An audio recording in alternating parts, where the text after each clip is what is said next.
Hi, this is Eva for Once Upon a Timeline. Welcome, everybody. I see that Kai Lucas Zachary was in asking about orangutan faces looking weird. Yes, yes, I've had that one on. I am so glad that you mentioned that because I don't hear that. I haven't heard that one from anybody besides myself. But for me, they were not hugely wide and flat with these giant knobs on the side, the male ones. And I've had them on several times actually. And yes, it is now in this timeline orangutan. And wait, I've got that backwards. Was orangutan, now it's orangutan. Getting it confused. So yeah, that one changed. It's an old ME though, that one.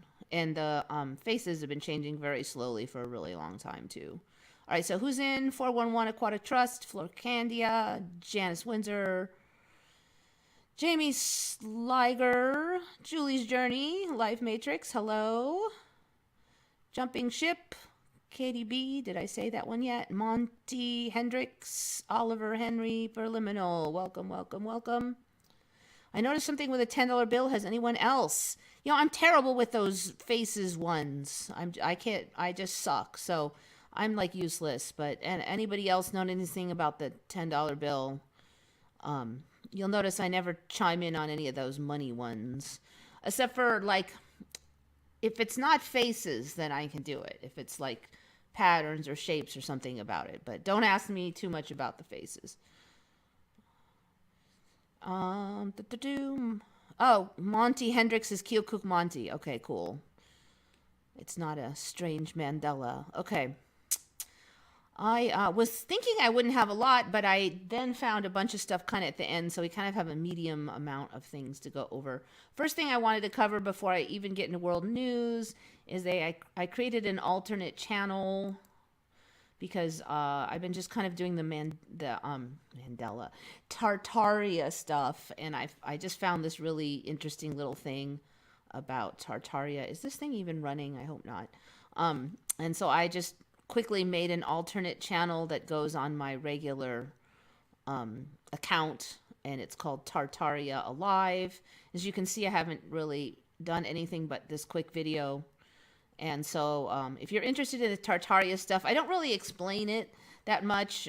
People who follow it kind of know, and so I just kind of jumped into it. So if you follow the Tartaria stuff a lot, you might be interested in this channel. This particular discovery was really interesting, which was basically the reason that I started the channel in the first place. I really don't know how much I'll be uploading to that. I mean, it might be like once a millennia, or it might be once a month. Sometimes I'm really into stuff for a while and I do a lot for a month and then I get bored with it, and other times I'll do it for a long time. It's not running, is it? I can't tell because I don't have my... All right, good. I don't hear it. The way this thing is set up, I can't hear. I have to put on the mic, let's just say, to see what's going on. All right, so anyway, yes, that channel. Okay, so just a short bit of world news. We got the mandatory Christmas Thanksgiving gathering guidelines. They are in some ways rather amusing. This one's kind of funny because it starts out, doesn't sound too bad, but then it kind of gets weirder and weirder as you go down. Okay, so no more than 3 households per party, including your own. So you can only invite 2 households of guests over besides yourself. The host of the gathering must collect all names and addresses of those attending. Well, I would probably know that anyway, but that's rather creepy. All gatherings must be held outside. So that's going to suck for some people who live in apartments. I don't know how you're going to do that. You can go to the bathroom inside if the bathroom is frequently sanitized. Okay. Good luck enforcing that one. You're allowed to gather in an open park, but only one gathering per area. No meeting up with other gatherings. Okay, reasonable. All seating must be socially distant. So you're outside, but you still have to be socially distanced. Okay, it's getting a little weirder. All food must be served single-serve disposable dishes. So apparently, like, COVID loves to live on the dishes and can't be killed by the dishwasher. No, that's wrong. I don't even see the point of that. Um, you're gonna like wash your dishes, right?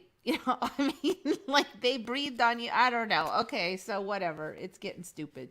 You must wear a mask at all times. Okay, so you're outside, you're socially distanced, and you have to wear a mask the whole time unless you're eating. You can only gather for 2 hours. Okay, now we're getting stupid. All right, now singing is discouraged, but if you must sing, you must wear a mask and sing below a standard speaking voice. So you have to do mumble singing, apparently. Um, that's the funniest one. I frankly can't imagine that people around here are going to follow like all of these rules. And it's cold in the winter, and it's gotten cold. And I don't see a bunch of old people sitting outside in the park having their it's gonna happen. I just it's not gonna happen. Not locally. I mean, maybe there'll be good doobies in the cities, but it's not gonna happen here. Um, just for grins, my friend also sent me this. This is a map up until about 4 days ago. It's a graph. It shows case rate in the blue, purpley blue color, and deaths. Isn't that deaths? Yeah, new deaths supposedly attributed to the C virus. Um, and you got to realize some of these are probably not really from the C virus, but let's just say it's for real. But I think it's not. But so C deaths, they're up in some areas, down in others. Most locally, they're down. But here it just shows them down a little. It's maybe like 20% or something, kind of flat down, and case rates are skyrocketing. So you can see that case rates apparently have nothing to do with the actual deaths. That's probably because they're testing in healthy populations now, and when they were first testing, they were testing in sick populations only. So now the more testing they do, the harder and harder it is for them to find people who are actually going to die from it because they just have the sniffles. So every time they say case rates are skyrocketing, just remember this graph, okay? Deaths are flatlining, or going down a tad, just as the case rates spiral. It's basically that the more they test the populations, first they were just testing old people and sick people. Now and then they test middle-aged people and people with the sniffles. Now they're testing everybody, tons of healthy people who don't even have the sniffles, young kids who have 99.99% survival rating. So, of course, deaths are not going up that much. In fact, they're not going up at all. So that's why we call it the case-demic. All they're talking about is cases because, look, deaths aren't up. They haven't gone up at all. I'll be very curious to see if this number even budges this winter. I'm very suspicious about it, even budging this winter, the death rate. And that's even including all the very questionable attributions of COVID, of the C, for death rates. In fact, I talked to another person, what's today? Yesterday, was it yesterday or the day before? Another customer of mine who knows a lot of people. She's a very social person. And she knows people who work in the ICU, and she has verified, just like everybody I've talked to who knows people in the ICU, that they are telling people that if you put C as the cause of death, you will get money for it. And the hospital gets money for it. So the hospital wants you to put C. And they are like, look, if you, and they're all doing it. So basically you're getting paid to put the C. So, and I've covered this before. There's programs that if you have hardship in the family because of the C, and all you need is the C on the death certificate, then you get money. And the hospital gets extra money. So how many of these are for legit reasons? I would love to get a graph of the C death rates, heart attack death rates, dementia death rates, all tracking across this year. And I would love to see how those other death rates are moving compared to the sea. Very hard to find these numbers. Very hard. I did have the flu one, which for Australia has dropped to like nothing. Apparently nobody gets the flu in Australia anymore. They could almost write that one off as saying, well, because of the lockdown, no one's getting the flu. But if you look at death rates for heart attack, other cancers, things like that, I'd be very curious to see. If anybody can find those numbers, let me know. All right, so that's about it for world news. You guys who don't like the world news as much might be happy. Oh, I think I have a little bit more actually. Oh, okay, this is kind of a crossover. We've talked about this a little bit, but I'm just seeing it more and more now. And we've talked before about how the shift sickness things that we've been talking about for years now, for multiple years, that seem to be getting worse. Even at the end of last year, before the C virus was supposed to be here, there's a lot of other things that they're now blaming that off, and one is long-term the control virus. They're saying you could get long COVID, basically. So what's interesting is they're saying, well, even if you never had any symptoms of the original virus or tested negative, because maybe it's a false negative when you never had any symptoms, and maybe you had it a long time ago, you can still get this long C that they're calling it, like long-term C or long C. And so I'm looking at these, I'm like, a lot of these they're shift sickness ones. So I'm thinking, everybody and their uncle whose symptoms of shifty have increased, who believe in the C, are going to start pinning it on this. I must have had the C. They're talking about fatigue, brain fog, upset stomach, tinnitus, pins and needles. I don't get that as much, but breathlessness. I have bouts of it where it just seems a little hard to breathe. I don't know. It's kind of weird. Dizziness and arthritis. Other ones have been muscle pains come and go randomly.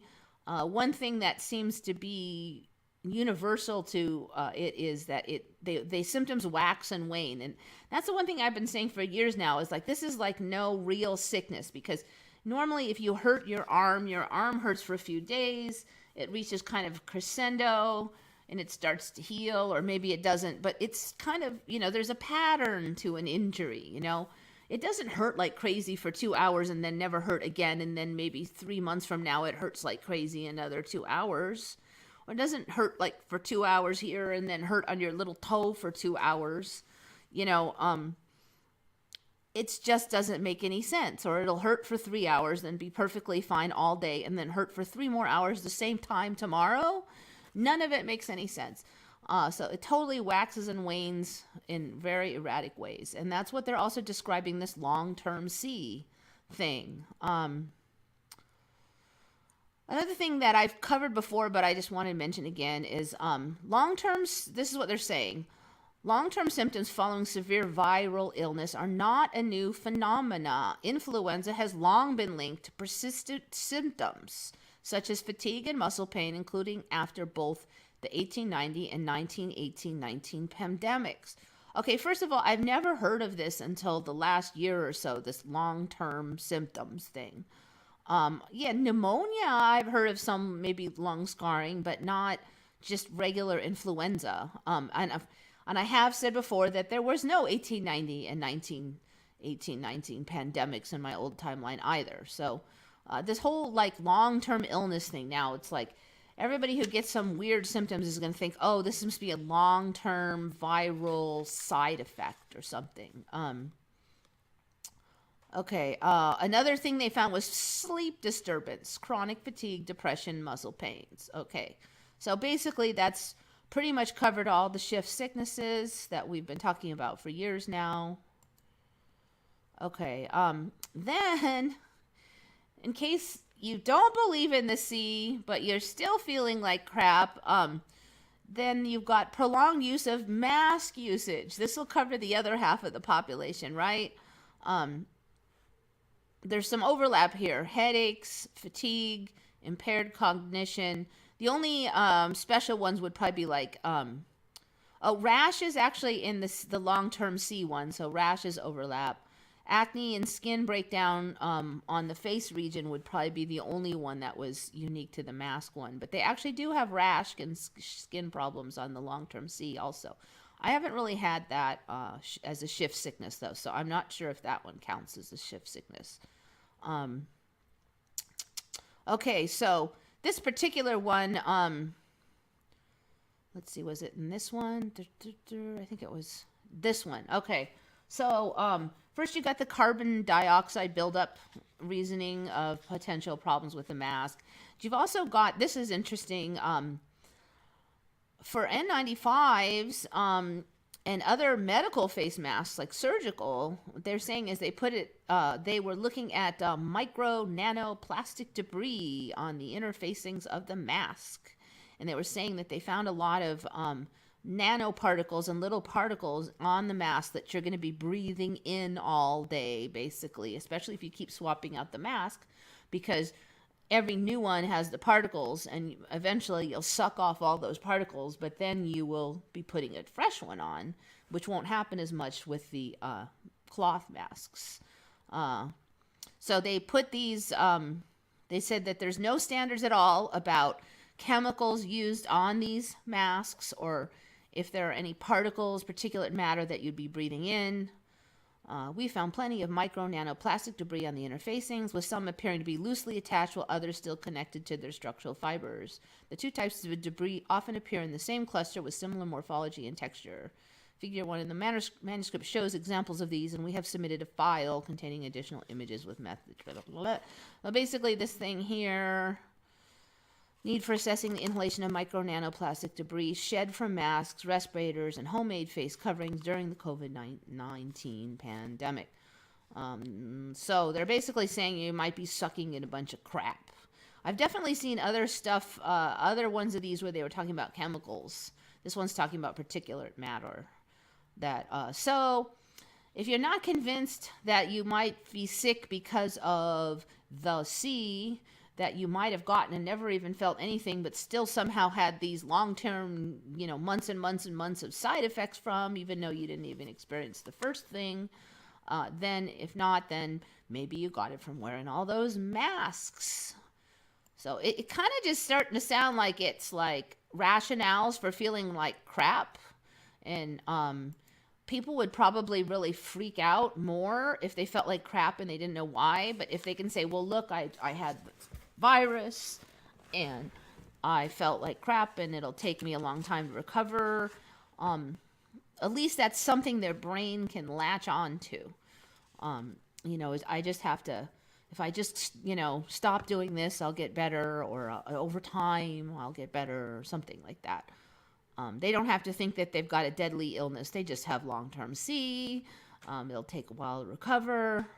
So it might be almost a way to just kind of keep people from totally freaking out, because everybody starts looking around and seeing everybody else sick. Anyway, something to think about with all these. Basically, the reality has got a lot of bases covered here. Looking up birds with spikes on their wings. Is there a lot more of them? I know we've covered that before. They all have fiber. Look at your lint tray. Yeah. Yep. The thing is, like, when you wear clothes over and over, they don't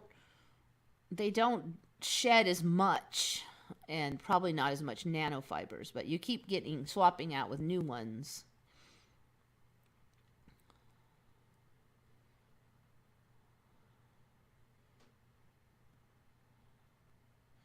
Okay, so Ross River virus in Australia causes many long-term symptoms. Yeah, I wonder if they're like shift symptoms.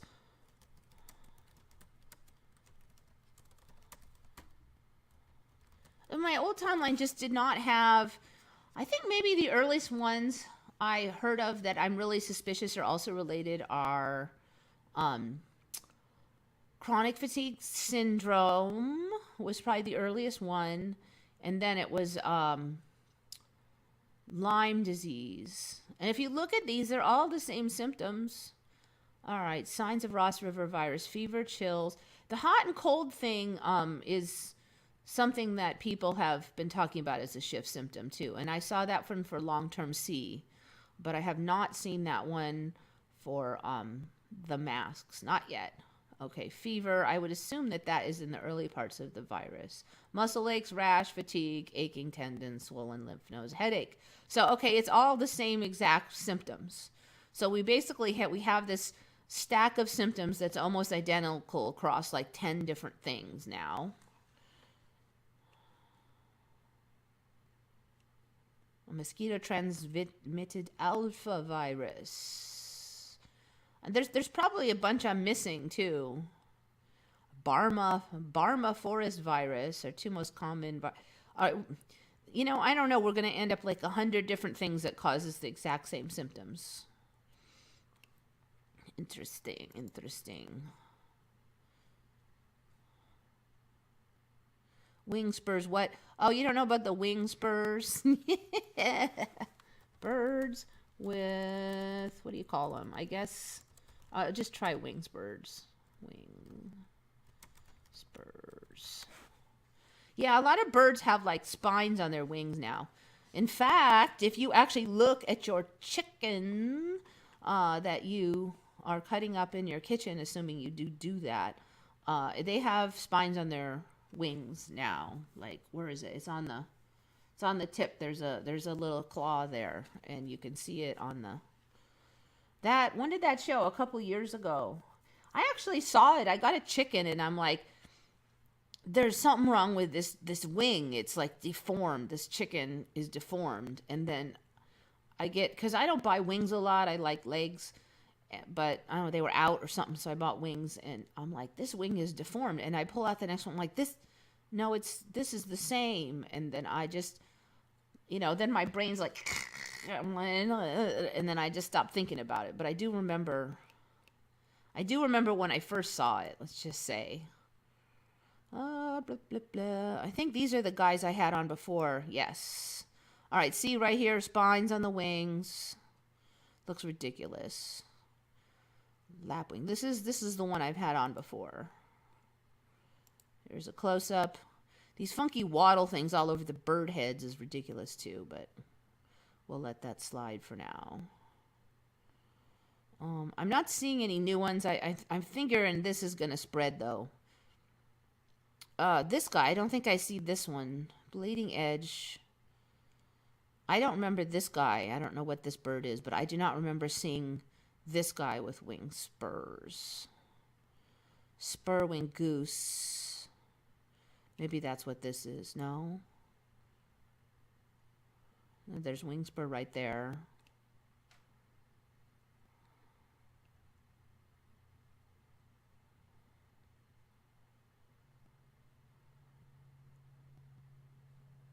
Lapwings we covered. Horned screamer. You can't really see it that well, but there's one on that thing.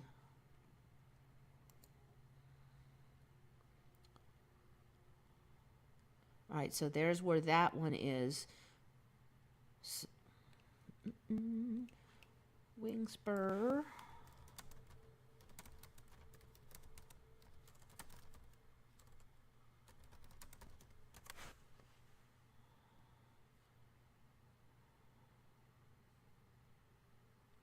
See if I can find a good picture of it.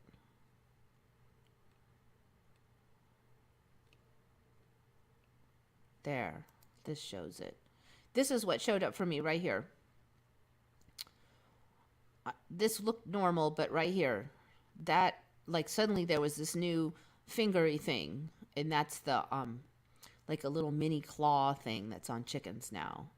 So it's kind of under the feathers. But the thing is, I mean, you buy chicken, and you know what wings are supposed to look like, and they didn't used to have that. Let me see if I can make it bigger. Right here. They did not have that fang on it before. So that's the spurs on the bird wings. Breathing is a symptom of this. Yep.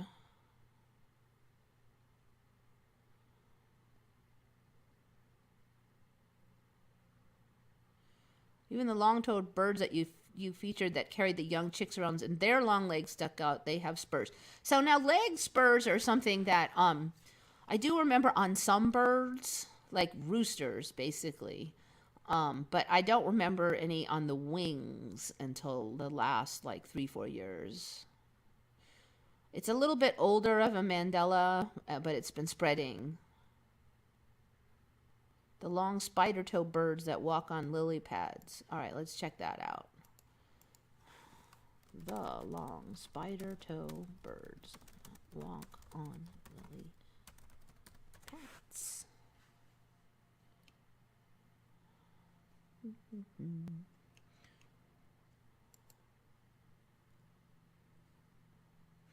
Yeah, I don't think I've seen those before. They're definitely not the weirdest looking bird I've ever seen before in the current reality, but I haven't seen those before. Of course, we've got those huge lily pads in this timeline too. It's like out of well, it's crazy. You've seen those. You can almost sit on them. Like a child can sit in them. That one's an older one too. This is like the stream of consciousness Mandela effects. If anybody hasn't seen these yet, this is not a Photoshop. Victoria Amazonica giant water lily. These are legit water lily pads. See if I can find another one. There you go. Oh, some adults sitting in them now. Maybe they gotten a little heftier, or because before only a child. Okay, these ones might be sitting on some propped up bits, because I don't remember a whole adult being able to sit on them. Only children. I'm thinking underneath here it looks like there might be some grid work, but I'm not sure. I'm not sure on that. Okay, so these kids are sitting on it, but they also have a tray.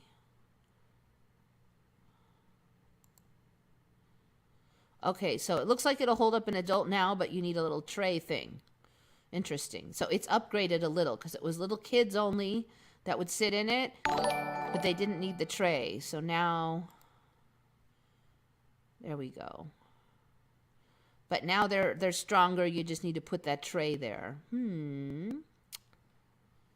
So I think pretty soon we'll be able to sit in these. Give them another year or two. Pretty cool.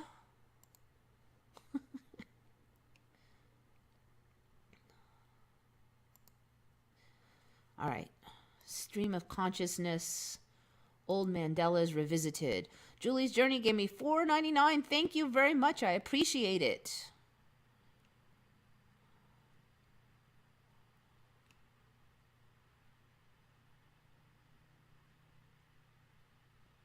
Scotland, a virus spread through mosquitoes. Symptoms last 5 years or so. Yep.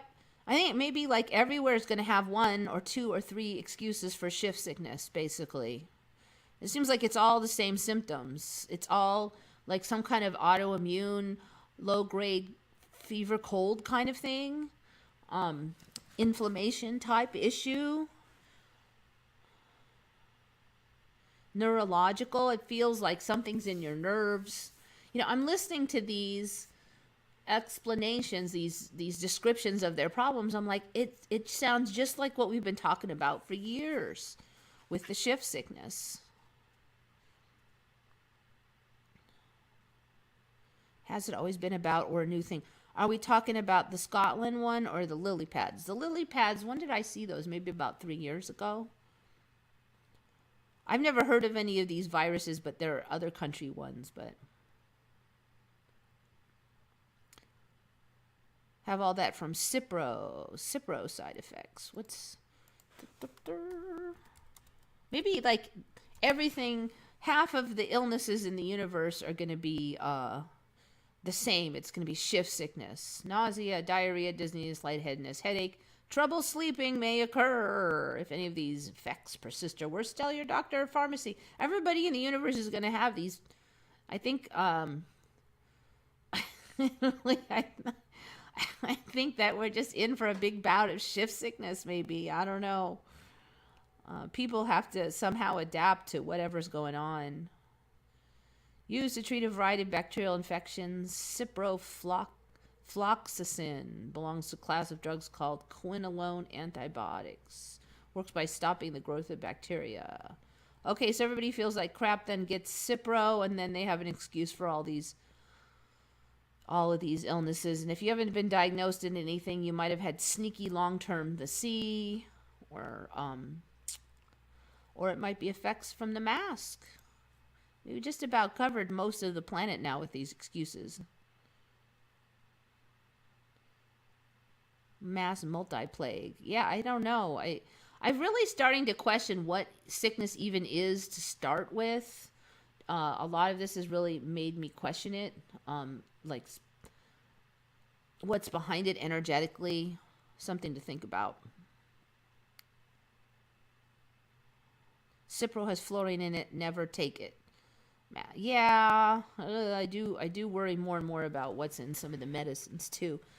There's no money in healthy people, so at least for the big pharma. Okay, ran into just a couple things cruising the internet earlier today. More cows eating gross stuff. This cow is munching on a large python in the outback of northern Australia.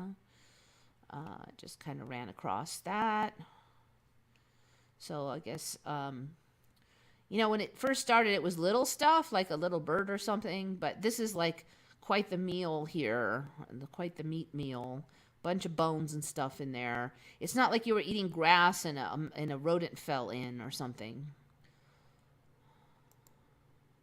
Okay. Ran into some weird stuff with the arm wrestling. Apparently Popeye is kind of a thing in this timeline, and there's more than one of them.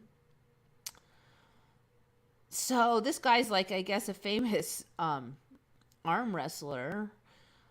I've never known anybody who's been able to get one arm that big and the other arm be like a skinny little weenie arm.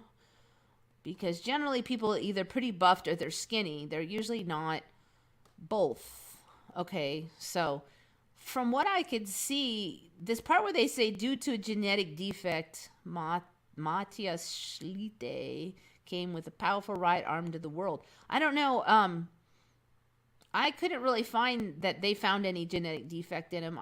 I was just looking earlier, and I didn't have a lot of time to check on this, but it looks like it's just how it is in this timeline that this could happen. This is the one I actually stumbled on first, and when I was trying to find out more about this guy is when I found that this guy. Okay, so this guy is another famous guy. What was his name? Blum, blum, blum, blum. Jeff Dabe, one of the best arm wrestlers of all time. I'm just going to play a really quick clip of it. So basically, like, not only is his arm bigger, but his hand is all inflated and bigger. And he also just has like these really honking weird gorilla arms compared to his legs in general. But then this arm here got like massive. So you can see this arm is, and hand is even huge. It's not just this muscles in here. How did he get his hand that big? So, and then I'm like, he's got a weird farmer's tan. So look at the thickness of this hand versus this hand. It, I don't know what to say. It's just so weird. Okay. Here's an old picture of him. So apparently this guy really is a genetic thing where he just has this monster arm like Popeye, because even this childhood photo of him seems to show he has like this monster left arm. And what's up with this cow? Those front chest pieces are getting bigger and bigger on the cow. So I was looking at that cow and I'm like, that's ridiculous too. Okay, so apparently it's a thing now. You can just have like a monster arm like Popeye. All right. Okay, this is another one. Where did this one come from? This is from somebody pointed out a video to me on Retconned, and the person was username Janice Stukas, JANISSTUKAS, and there were multiple weird things on there. One of them was this honeydew made like honeydew honey. Okay, so apparently the honeydew honey is not made from pollen. It's when honeys make their when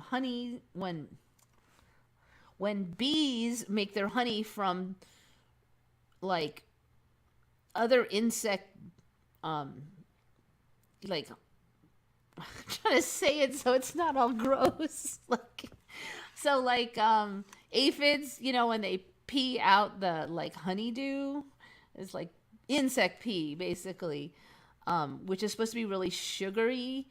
And then so they're saying the bees, if there's not a lot of flowers, they'll just target that like insect piss, and they also apparently like the leftovers from these psyllids, that lerp psyllids, which is a insect that goes on the eucalyptus. And so like the eucalyptus around here are like covered with these because they came over from Australia supposedly, I don't know, and they're all over our eucalyptus. So they were saying for a while that all our eucalyptus are going to be wiped out and blah blah blah blah, and it was the end of the world. But most of them survived. Only a few had to get cut down. But these insects are on everything. So apparently honey can be made from this stuff now. It's not just from nectar, it's from insect pee. Let's see what else they were saying it was from. I know that the lerp psyllids, lerp psyllid produce a white coating of evaporated honeydew, which forms a crystallized shell, protecting the insects. In Australia, this type of scale has been attacking eucalyptus trees, blah, blah, blah. So, yeah, see, look at how much of that. So there's a lot of food there, then, if they could eat all that white scale. Maybe they could control the lerp psyllid a little bit. But on the flip side, that's just gross. Oak trees are fed upon by wasp larvae that form galls, and in fall, bees can be seen collecting honeydew from excreted by the gall.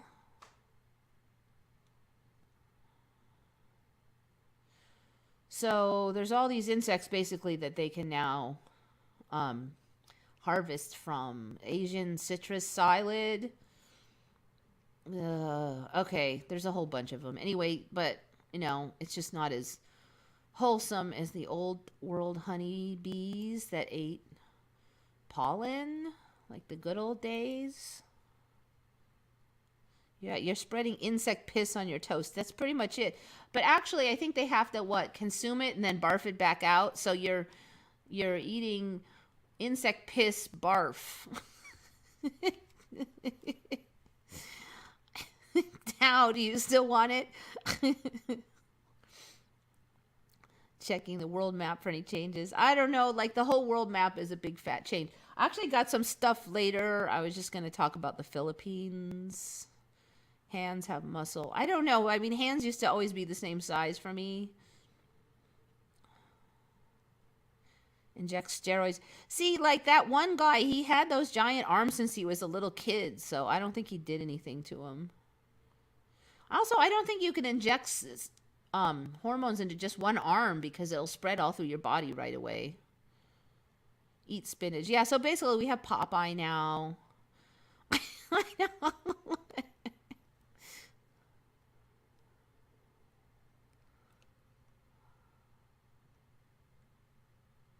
Good book out called The Contagion Myth. Yeah, I don't know. I don't know what's gonna happen with this whole concept of germs, and maybe that some things really still are going to be germs and viruses, but a lot of them aren't, or it's some other imbalance, shift sickness. When you think about it, our whole bodies have changed so much, and maybe some people just can't make the shift. You just can't. You're old. You're set in your ways, and you're in a whole, they're trying to stuff you into this whole new energy and reality, and your body is trying to make the shift, and it just may not be doable for everybody. You just may not be able to make, with all your baggage that you probably carry. I know I have my share of it. Trying to unload some of that baggage and being forced to, and maybe you just can't do it, or it's hard, and that's why you're getting all these symptoms, and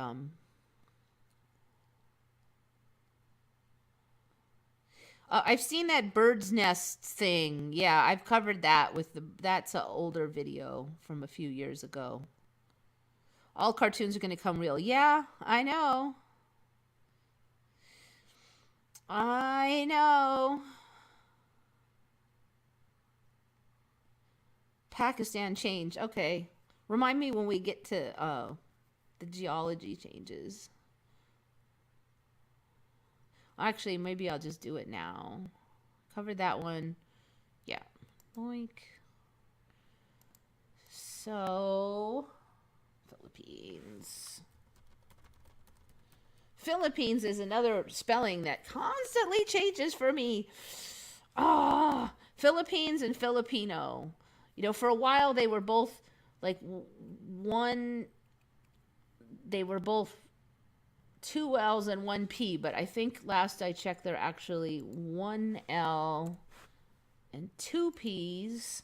Sometimes there's an F in the country, sometimes there's an F in the people, but not the country. And it makes me crazy. Philippines. I never know how it's going to get spelled. This is a really new spelling with the two P's for me. It looks crazy. But then I looked at the country. I'm like, what? So my mom knew a lot of people from the Philippines. I almost went there. I was looking at it. It had some islands, but it wasn't like this. This is crazy to me. What did I do to it? It wasn't like blown apart in the middle like this. Somebody was saying, and I probably should have wrote it down, but I didn't. Somebody was saying they don't remember Palawan as an island. Well, Palawan, when I was looking into it, was a part of the Philippines, or it was like really close. It wasn't like way out here. It looks like it just exploded. Like the whole country just went. I mean, when I looked at it, it was a solid country with a couple little islands around it. Now, Indonesia was a big stack of islands, yeah, but the Philippines, no. When I just saw this week, I'm like, holy hand grenades! It exploded in the middle. We were talking about going here, and we were looking at all the places, and my brain has exploded. So. Yeah, Philippines. Holy hand grenades, Philippines. All right, what was the other one you said? Pakistan. Oh, it's looking kind of big. I'm not a Pakistan expert. I don't remember it being real big, though. I thought it was kind of dinky. I mean, India used to be huge, but... Oh yeah, this is the other part I was going to talk about. This area keeps growing, but this finger thing coming off over here with the Thailand finger. So I guess Thailand. I'm going to just try to show you the outline of Thailand here and make sure. Thailand shape. Yeah, see, no, this is Thailand now, and that just wasn't. Thailand didn't look anything like that. And sure as heck didn't have that. So this whole finger thing is really new for me. This Kalimantan thing just keeps growing. I've covered Kalimantan before, but last time when I covered it, didn't have a north and east, a south, a central, and a west Kalimantan. And there's a lot of really weird animals showing up here. So It's also kind of weird because it doesn't really explain what this is. There's like this huge island without a name, really. Because Kalimantan is just this bottom, like 2/3 here, and then what was up here? I'm trying to remember. So then you've got Brunei as this little corner here. What is this? I am not sure. It used to have a name. Now I can't remember, and I don't see the name. How can you have this big chunk of land with no name of what it is? Sarawak. Is that what it is? I've not heard that word before. Sarawak? I'm going to just look that up real quick. Sarawak. I don't remember that word. Is a state of Malaysia, the largest amongst... Okay, so that must be more parts of Malaysia then. Okay, so Malaysia's over here, but it's also over here. Anyway, craziness is happening over here. I don't remember Malaysia all split like this. This whole thing here is really, really fishy, this Kalimantan business with chunk of Malaysia on it. I just remember Philippines kind of being bigger and all these being little dinkies. They're all growing like ridiculous. So many little islands and stuff in here. All right, so I don't know what else did you want to cover for anybody else got anything recent on the geology changes? I mean, clearly remember Pakistan being a huge country and Afghanistan was smaller. Pakistan had a long straight border with India. I just remember India being huge. It was really a big country. I used to think that India would kick our butt because it was so big and so populous. And now you're like, meh, it's medium size. You know, I used to just think that, you know, population and size would be a strong indicator of power. So that's how I used to look at things. I'm from Malaysia, and it's pretty much been this way the whole while. Yeah, I don't know why it is that people from their own country often won't see the changes. People from the neighboring country will often see the changes. There are some exceptions. I see the changes in my own country, but a lot of people don't. But then they'll look over in Canada and go, oh my God, Canada is totally different. And they'll look over at the Gulf of Mexico. Ah, that's totally different. And then somebody in Mexico will be like, nope, that's the same. I think there's a block to seeing your local ones, personally. I just think it's too freaky. Easier to get the download for local stuff. Maybe the download is stronger. Look at all those giant lakes in Australia now, too. This was one I talked about some time ago with this little finger thing in here. I see now that there's a pile of lakes.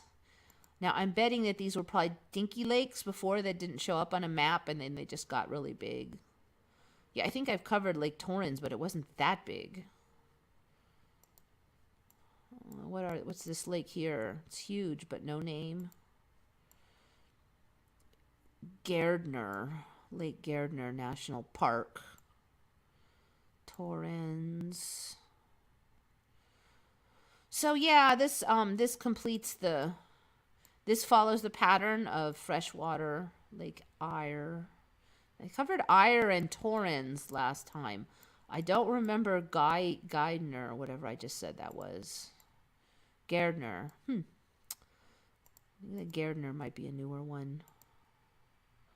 From. I don't remember there being big Lake From. So anyway, yeah, like I said, they might have been little dinky lakes before, but they're huge now. Also, there's going to be some changes up here in the water. I'm going to cover that in a little bit. The most talked about ME weird shaped part of Australia is up here, and there's some changes in there. Anybody else have anything they want to look at? They are salt lakes. Oh, interesting. They are salt lakes. We'll see how that goes, though, because they're doing a thing where the salt is heavy and it sinks, and then Fresh water goes to the top and all this kind of business. But they may make it, maybe it'll come out like it'll be all weird colors or something. Because the salt lakes get the weird bacteria and then they turn all the cool colors and stuff. So there's another option. Canada grew a million lakes, yes. I mean, it had a lot of water, but not like these massive lakes that you could easily see on the map.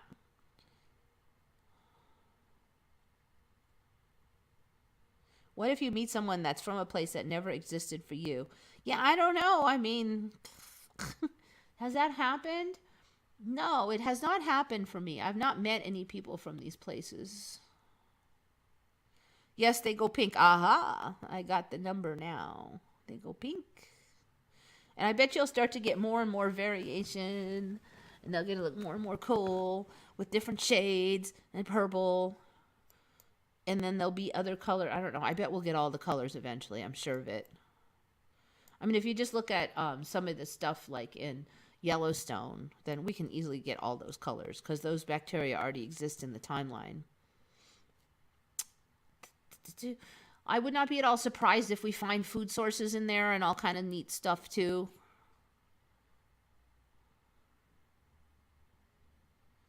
Okay, so where am I? Oh, another thing I just want to mention is I don't know if anybody's had weird hair days lately, but my hair has just been, I don't even know how to describe it. It's just bending weird or something. Having trouble controlling it. I don't know. You have hair a long time. You kind of know how to make it do what you want. And now it just isn't doing it.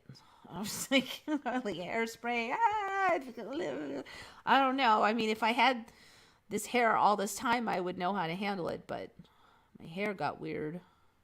Just the last few days. I'm like, what is up with my hair? Okay. Philippines. Okay, this one is from Marctius.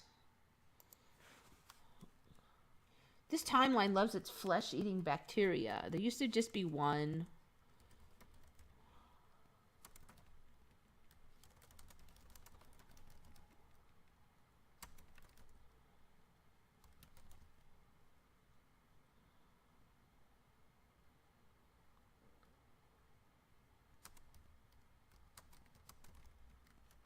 Can't read my writing on there.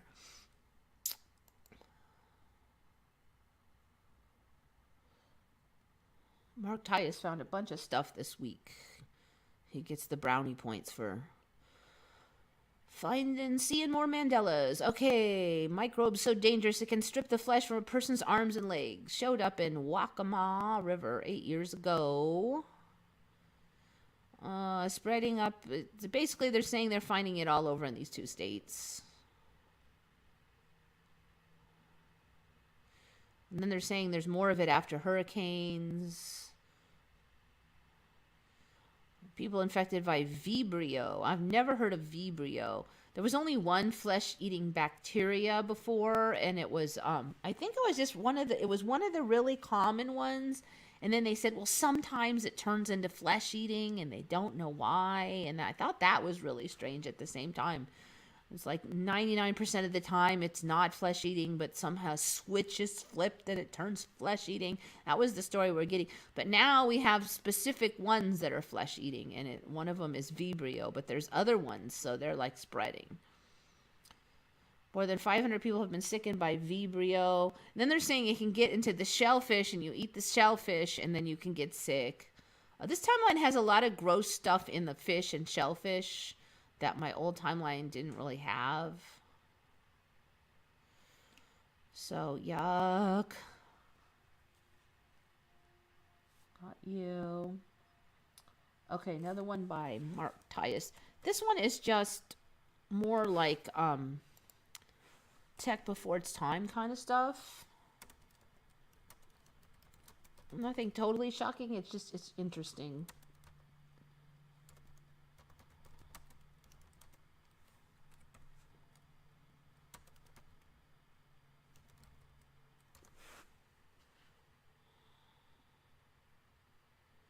Okay. I don't want to play too much of this. One thing I've really noticed lately, the last year, is if you look at the old trains, they're just way more beefy than I remember. I mean, I kind of remember trains. They had enough power, like they were dangerous because they're big and they have all that momentum, but they did kind of look like they were just barely strong enough to get the job done. They take a long time to get going fast, and they were kind of, put put put. They kind of looked like they were. It was kind of like a Toyota dragging a giant weight behind them. You couldn't get started very fast, and you were probably kind of at the top of your power abilities. And now they look like they could probably carry, half of the moon behind them. I mean, they really just look, they're just different now, the old ones.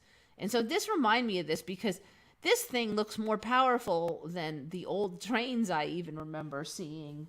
And so it's a Case steam engine. So I guess Case is the company. These things are from 1904.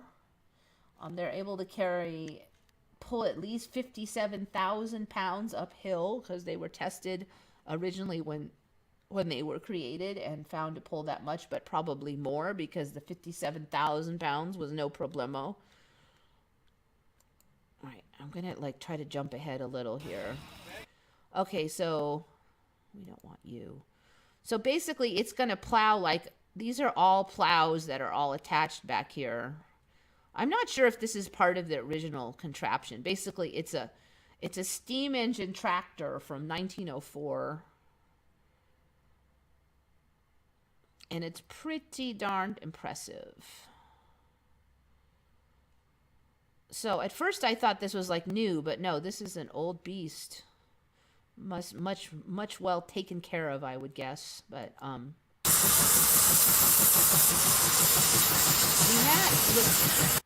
that kind of steam engine, the level of it's more like something I used to see in the old trains. Okay, so it's basically, I'm gonna jump ahead so you can kind of see, pulling that many people plowing all at once. Which was, how many? 36 of them, I believe it is pulling or something like that. Doing a good job too. Look at that. Amazing.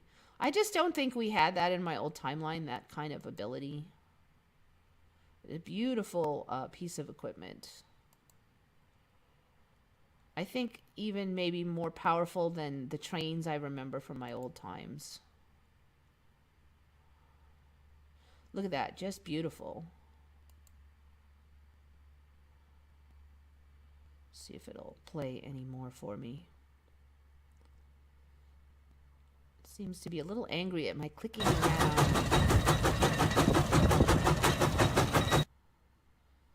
Yeah, it just, really, it looks more impressive than anything I even remember on the tracks, not to just mention just for plowing. Oh my goodness. Okay, so yeah, Mark Tyus again, good find. New organ in the brain. Florcandia, we covered that one last week. Russian tracks or wider. I'm not sure what that means because that's just, it's not a track. It's just for plowing fields. Red mercury has no reflection in a mirror.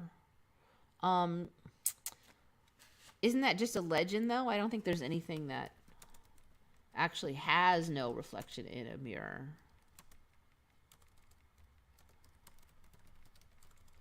Are you actually saying that there's something that exists with no reflection in the mirror? That there's evidence that it has no reflection in the mirror? Because I've not heard of anything like that. It's a myth, yeah, so far.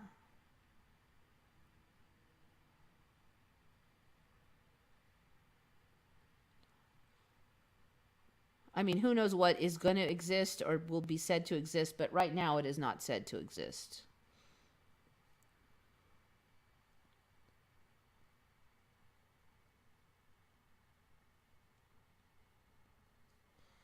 This is a legend that I've only heard in the last year or so. Red mercury. It's not something from my old timeline.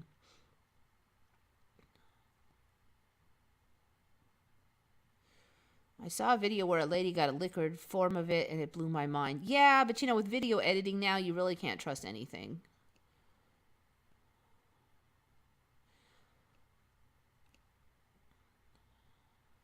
Okay, so. Okay, Mark Tyus also mentioned, I don't know any of you guys who use Q-tips, have you noticed any differences in the size of the holes going into your ear?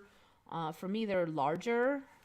I've noticed shifts over the last 15 years, and when I first noticed, I really did wonder if I was crazy, because one would get bigger, then that one would get smaller, and that one would get bigger, and lately they're both bigger. As you have the same size Q-tips, you can kind of tell. It used to be very hard to stuff them in, and now they like bloop, and then they kind of flop around in there. So the holes are way bigger. The last maybe week or a few weeks. I mean, I don't poke a Q-tip in there all the time because it really does compact the wax if you do it too much. So I'm not exactly sure, but definitely they're a lot bigger. It's fairly recent for me anyway. I don't know about you guys. All right, so I call ear holes Mandela, hair Mandela. All right. This one, another Mark Tyus one. Good find, good find. This one's very comical to me. Because this isn't one of those like, oh yeah, like you wouldn't notice until just now. I mean, this one is just ridiculous. I mean, this is almost as bad as that new organ in the brain from last week. All right, so the Great Barrier Reef that's been supposedly about to die in the next 2 years for like 20 years now. And it really does just keep getting bigger and bigger. Some years ago, they're like, oh, we found another reef right next to the Great Barrier Reef and nobody noticed it. Blah, blah, blah. I'm like, well, that's ridiculous. That was after I already knew about the Mandela. So I was already saying it was ridiculous. But they had this kind of lame excuses why it was hidden. Oh, it's kind of low and it was kind of dark. And it sounded stupid, but it was just like that much plausible. Okay, but this one is like 0% plausible, how they didn't know about this one.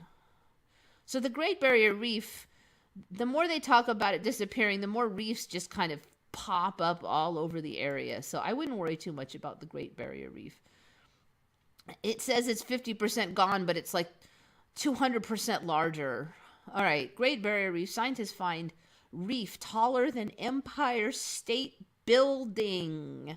All right, now when I first knew of reefs, they said that the coral can only survive at this very specific light range below the water. So they didn't have like these Empire State Building tall reefs because they had to have their special light temperature gradients, and it was a narrow band, and that's why there weren't reefs all over. Well, now that's not the case, and there are reefs all over the place. At 1,640 feet high, the reef is taller than the New York's Empire State Building and the Petronas Twin Towers in Kuala Lumpur, Malaysia. Scientists on a 12-month mission found the structure detached from the Great Barrier Reef off Cape York last week.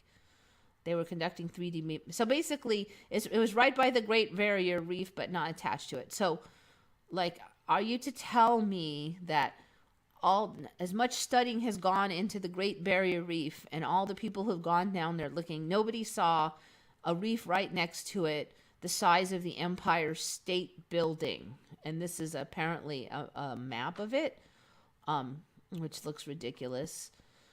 Nobody noticed it until just now. To find a new 0.5 kilometer tall reef in offshore Cape York area of the well-recognized Great Barrier Reef shows how mysterious the world is just beyond our coastline, says SOI Executive Director. I mean, considering that you can see the heights of the water of the ground underneath the water on freaking Google Earth, they probably should have known about this stuff. This is just should not be just now finding it. I mean, that's insanity, guys. Let's see what else they have. All right, so the Great Barrier Reef now stretches over 1,400 miles. I don't think it was nearly that long originally for me. Over the recent years, it has been vastly damaged by warmer seas, which have killed off coral, dispersing other marine life, and sped up growth of algae. So originally in my timeline, when coral got bleached, it was immediately dead. But in the current timeline, it can bleach and then it can recover. So that's another thing that's changed too. So bleaching is not always permanent anymore. The reef is the first of its kind to be found in the region since the late 1800s. Okay, when is this article? Because I know they just found 21 hours ago. Okay, so yeah, baloney, because like 3 years ago, they just found more Great Barrier Reef. I mean, unless they're saying that that one was a dinky one and this is a huge one. There are known to be 7 other tall reefs in the region. See, no, there wasn't 7 other tall reefs in the region for me. The world's most important green turtle nesting area. All right, so where is it? It's right here, okay? That's why I was kind of laughing, because it's right on the tip of this finger that everybody says is a giant, big, fat Mandela, Australia shape here. So, people. Described as blade-like, the reef is 1.5 kilometer wide. So it's a mile wide and as tall as the Empire State Building, but nobody saw it until like just recently.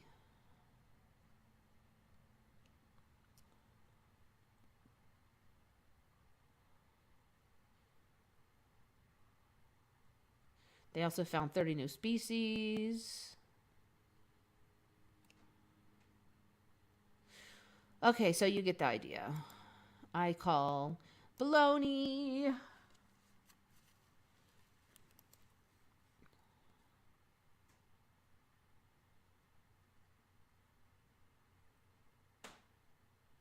The farmer's chemical runoff is also killing the reef. That's the storyline, but I mean, like, it grew like 10 times larger. It's been supposed to be, I mean, 20 years ago, they said it would be dead in 3 years, and it was 50% bleached. Always like 50% bleached and about to die for like 20 years. So I wouldn't worry about the reefs. I think they'll be fine. They're just like, it's sort of like amoebas. You squish down part of it and like 10 new ones pop up.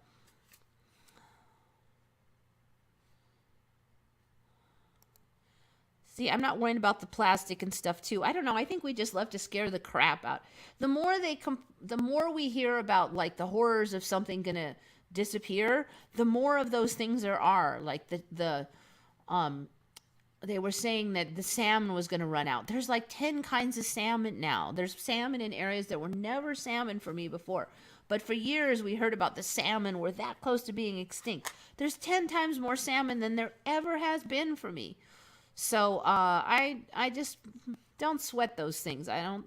Maybe the whole point of it is to sweat them. Maybe that's what makes them more like. People hear that the salmon are gonna run out, and everybody's like, "Oh, please let there be more salmon."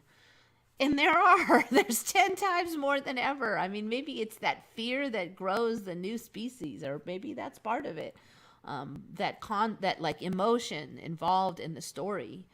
But I'm not getting sucked into that anymore. You guys can grow your own salmon with your own phobias about their death, because I'm done.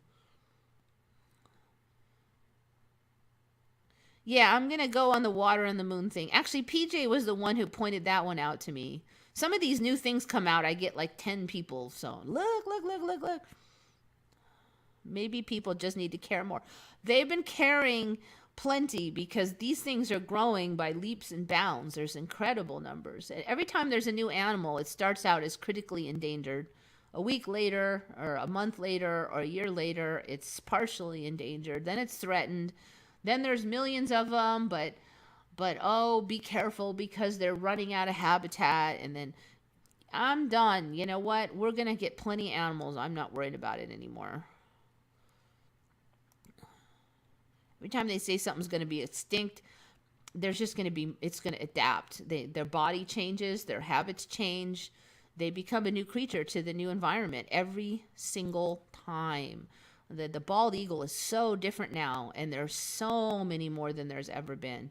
But we were promised they were going extinct. I mean, all of these California condor, there's way more now, and they're different. They've upgraded their habits. They just adapt. You don't have to be sucked into the narrative. Well, yeah, I'm not getting sucked into the phobia narrative. I still care. I think it's cool if there's cool animals, but I'm not getting into that whole fear porn thing. I realize now that the earth can take care of itself. It will grow the animals that want to grow, and you are not going to get rid of them.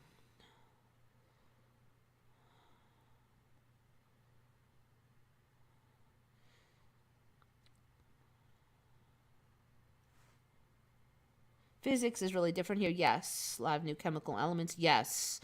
Like kryptonite. That's so ridiculous. Kryptonite is real, although it's not green and it doesn't kill. Well, we don't know, but it probably doesn't kill Superman. But there is kryptonite here, and it is a element.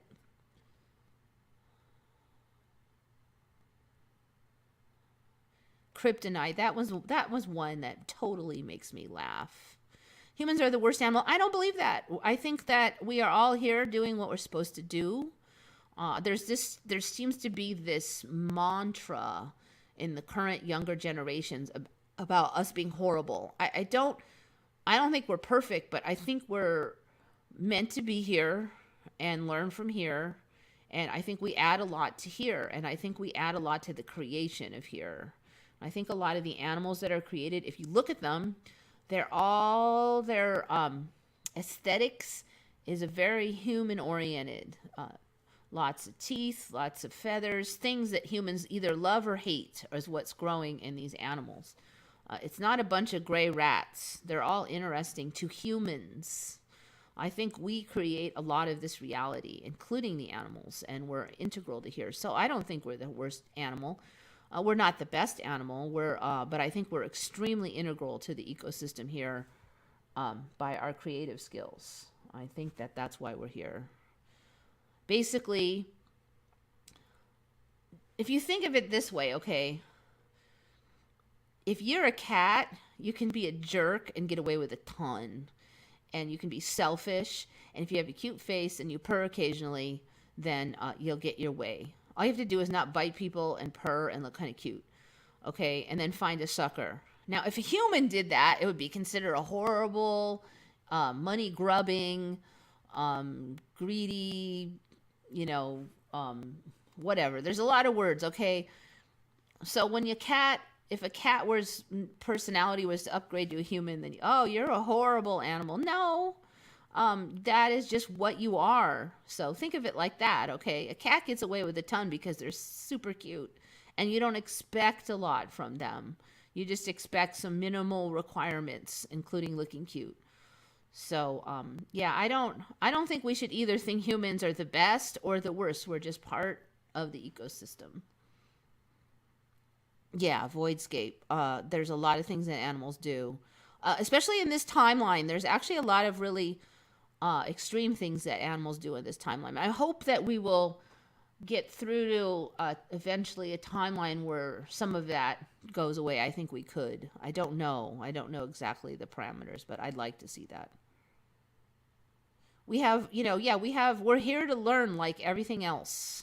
There's a lot of challenges for everything that's here, including ourselves. So I'm going to say we're the best, but this whole thing that humans are horrible, I don't think that is the healthy mantra for us to adopt.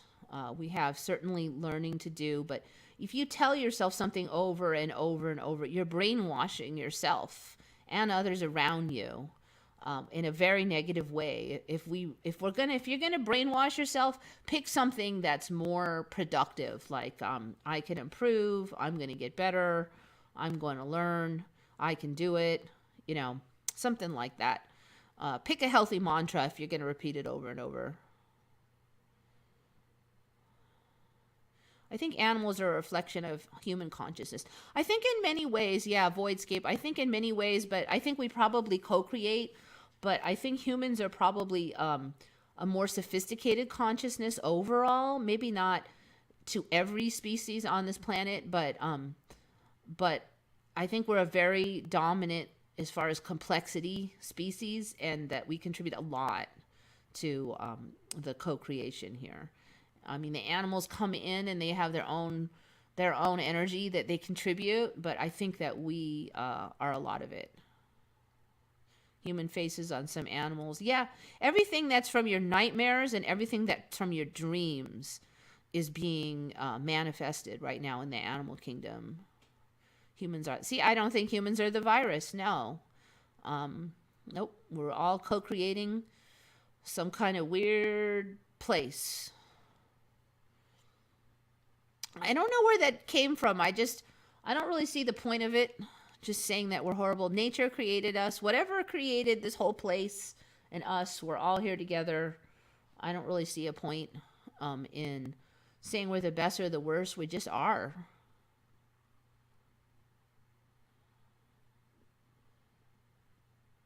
Tell your subconscious good things, or at least useful. You know, you don't have to tell yourself you're the best thing ever since sliced bread, but pick something that will help you out. Humans have so much to answer for. What do we have to answer for? The treatment of each other. But I mean, if you look at the world, a lot of things we blamed on ourselves is the reverse is actually happening. We say that we are destroying some animals, but yet there's more of those animals than there ever were. So a lot of these storylines are backwards. You get repeatedly told one thing, but the reverse is what's happening. So we don't have that to answer for because it's not actually happening. It's just what is on TV, but it's not what if you actually look at what animals are developing and the numbers of them, it's not happening. What TV is saying is not actually what's happening. We don't live in harmony with nature or the planet. That's what's on TV, okay? That's what's on TV. I'm just saying, maybe think about if that's really what you see, because I don't think that that's the case anymore. I just because I heard it on TV, just because it's the mantra of the season, almost everything that anybody ever believes is what the TV told them. To have a look and say, I do think we have to answer how we treat each other. Yeah, sure. But I think really you only have to answer for how you personally treat others. I don't think you have to answer to how your neighbor treats your other neighbor. You only have to answer for yourself. And I do think that we can get better. I now that I see the Mandela, I can see how fast that can happen too. I see that that we aren't in harmony with the world. I guess it just depends on what your assumptions are about harmony with the world. I think we were put here to create this world, and so we have to be in harmony. I don't think it's possible for us not to be in harmony with it. And maybe not what you want to see happen right now is happening right now.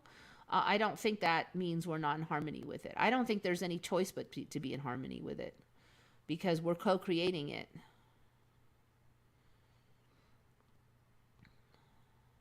I mean, if we were perfect, I don't think we'd be here. So that's the whole point.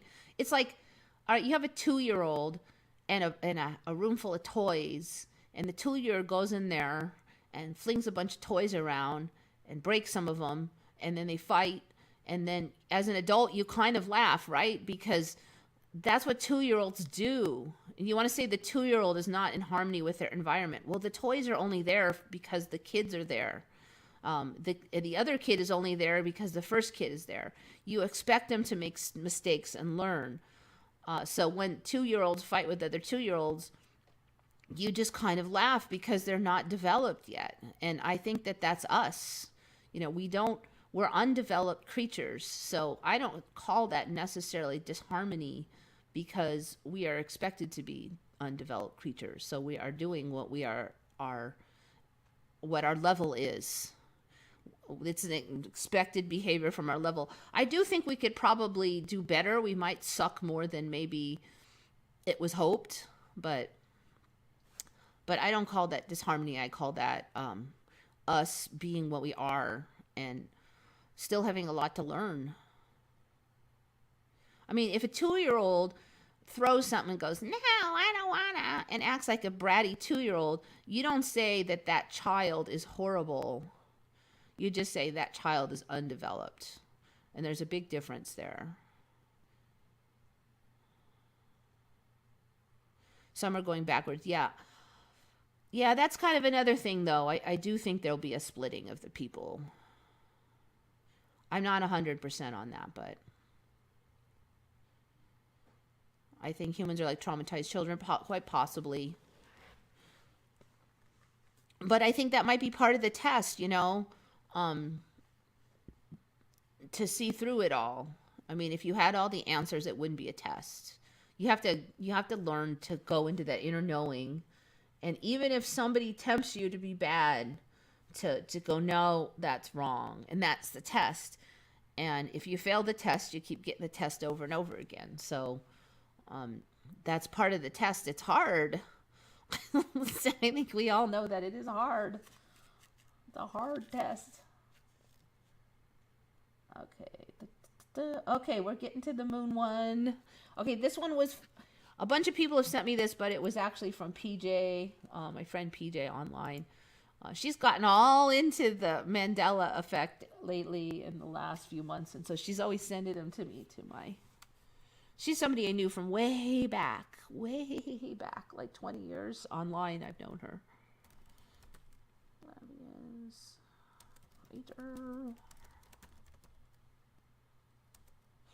All right. I don't have a specific article I have saved, so it could be any of these. Okay, so basically they found water on the sunlit side of the moon. So if you look way back, well, in my old timeline way back, they said that the moon can't have water because it has no atmosphere, and so it all just, what was that word? It wasn't evaporate, but there's another word for that, when it just kind of all floats off. It cannot maintain water because it has no atmosphere.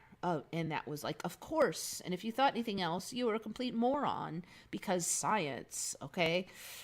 This is why I don't listen to Because Science anymore, because I've seen Because Science flip-flop so many times that I don't ever want to hear it again. So now then, what was it? I don't know, 10 years ago or something.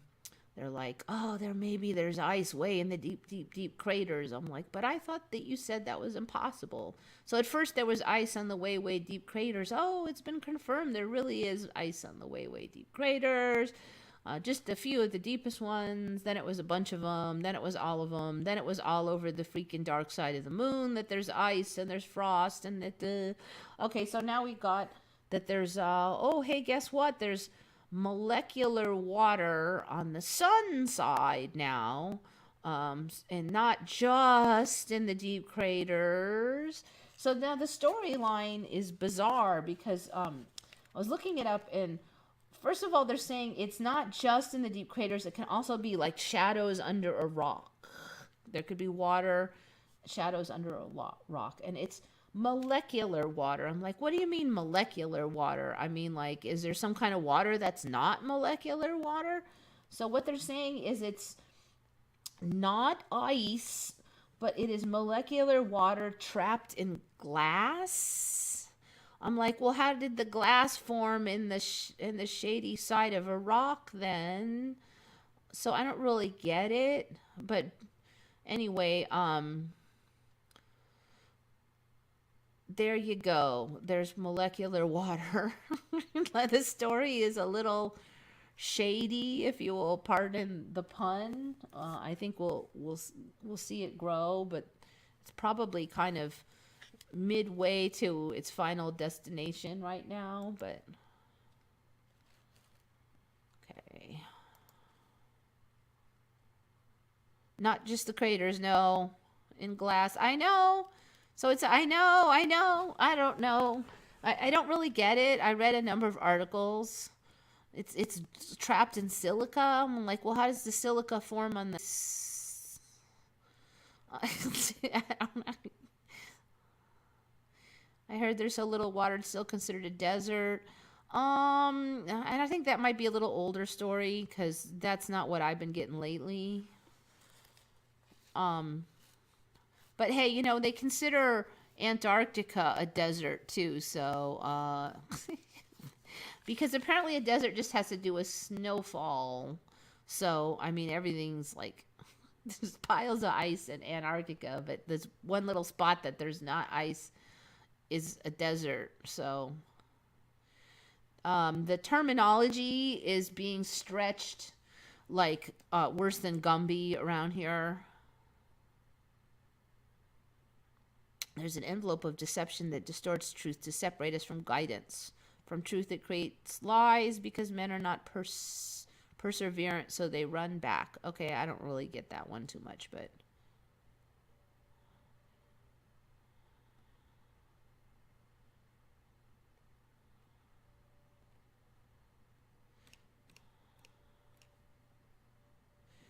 I wonder how the moon will develop with the ME. Yeah, I think we're going to see water. And then I don't know. I think there's gonna have to be eventually some kind of microbes or something. I mean, maybe we're creating this all with our imagination. It's pretty interesting.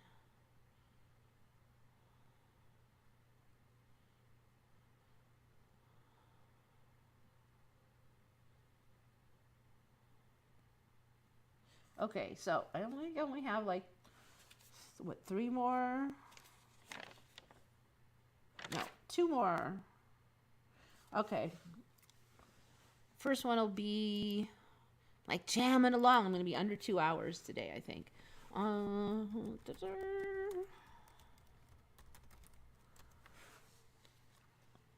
Okay, this one is from Will Work for Answers, user on the retcon. So this little beast, this is the thumbnail, and luckily Will Work for Answers put this one up. It is a caterpillar called Cosmic Caterpillar. It was very conveniently put up today because I really needed something for the thumbnail, and none of the other stuff had really good photos, but this thing did. And I hadn't yet found the guy with the 2-size arms yet. I could have put him up, but I hadn't found it yet. So they're like fruit piercing caterpillars. So apparently they eat like fruit instead of like leaves, because this timeline loves their weird things. So yeah, cool. I haven't seen that thing yet. All right, so the last one is pretty weird. Let me see what you guys are up to. All right, squirrel worm. Yeah, yeah. The last one,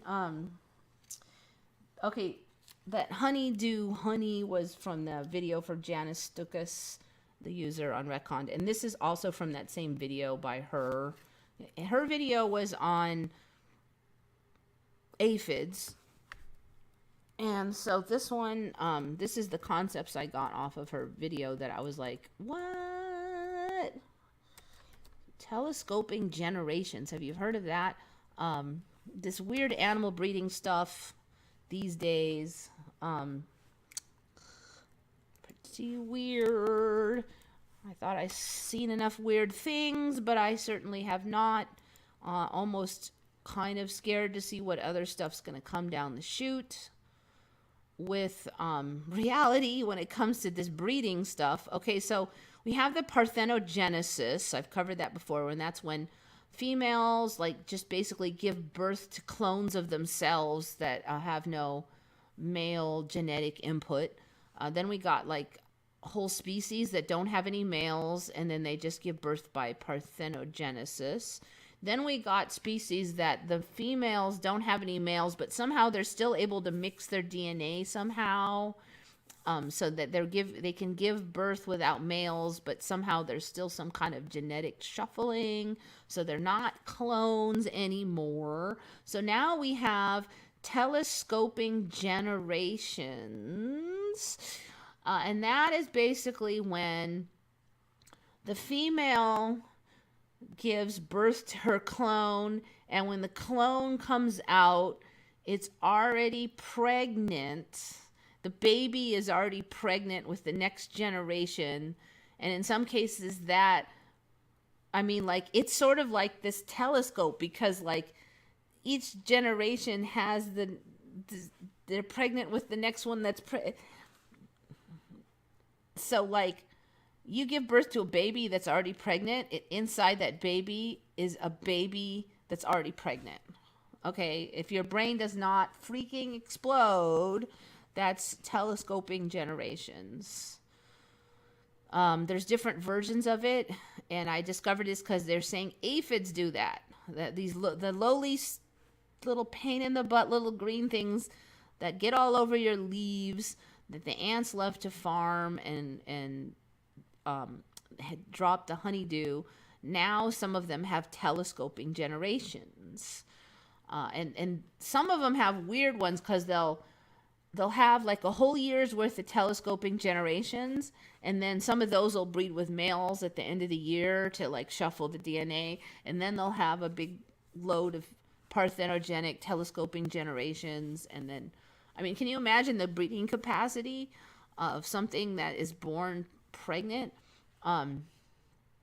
Okay, so can occur in parthenogenetic species such as aphids. So parthenogenetic just means that the females give birth to their own clones without need for males, such as aphids or other life forms that have the ability to reproduce without ovum fertilization. This occurrence is characterized by a viviparous female having a daughter growing inside her that is also parthenogenetically pregnant with a daughter cell.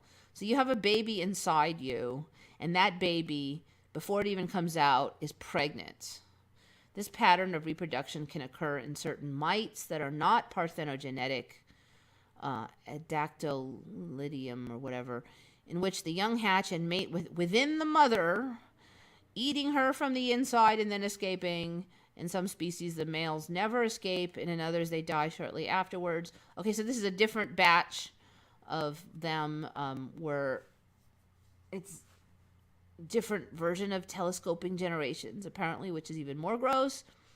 However, the resulting inbreeding has consequences much like those of parthenogenesis, and the females are not actually pregnant on hatching.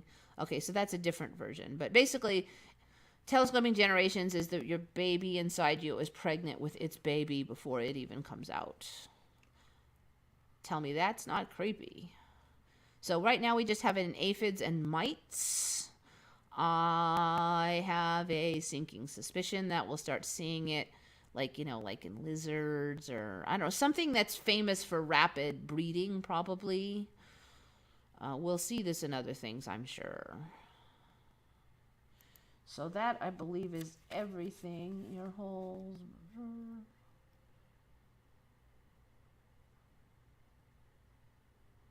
Got you. I think that's everything. Just jamming along today. I think you're all out there going, nah, I don't want to hear about it.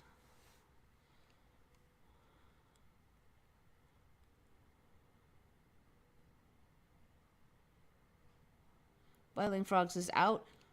What is it, like an hour behind? Let's see. It doesn't even have a warning, so you should be getting it. Maybe the telescoping generations was too creepy for the universe to let you hear.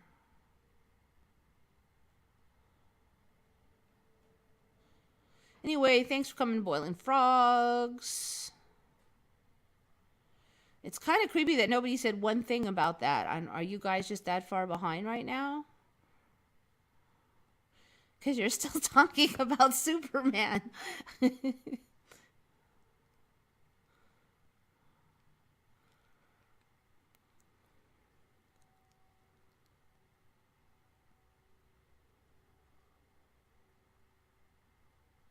Rewriting Superman history is nothing sacred.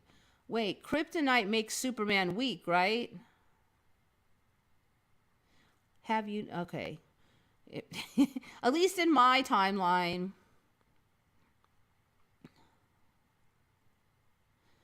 Really? You didn't hear all that weird stuff? You didn't hear anything about the telescoping generations? Are you serious?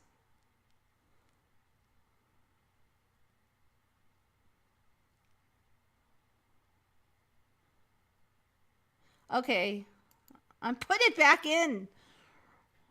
All right, so telescoping generations. I'll give you the short version. Telescoping generations takes place in aphids or mites and is when the baby inside of you is already pregnant with its baby before it even comes out. So it hasn't even been born yet, and its baby is ready to roll. That's telescoping generations. So I was saying that it's right now just aphids and mites and some bugs, but I have a feeling that we will get it in other creatures eventually. Yeah, I've not heard of telescoping generations. I've heard, okay, the parthenogenesis where only the females don't need males and they just give birth to their own clone.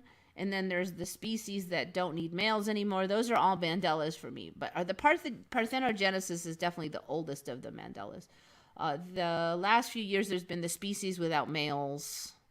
Very recently, we started getting the females that didn't have the species that had females and no males. And somehow the females were able to mix their DNA anyway. So they were able to give birth with mixed DNA offsprings that weren't clones. That's a more recent one. But now we got the telescoping generations. So your baby is pregnant with its baby, and they're all clones, all inside like this endless telescoping.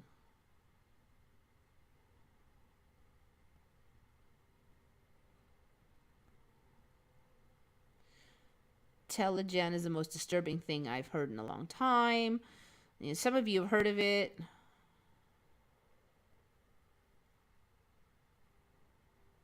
Well, explaining us. Did I watch Recall Vector's latest video? Nope. You pay child support way ahead of time. Oh, I see where this is going. But there's no males. They're all clones. So the men are off the hook. There's no child support. At least for the men. You guys, so the women, I don't know how they work that one, but so really it buffered out all the parts where I talked about the telescoping generations. I will not have the Mandela blocking my Mandelas. No, aphids don't have child support. You know what they have? They have ants. Ants farm them, so they have like slaves. Don't go for the bait.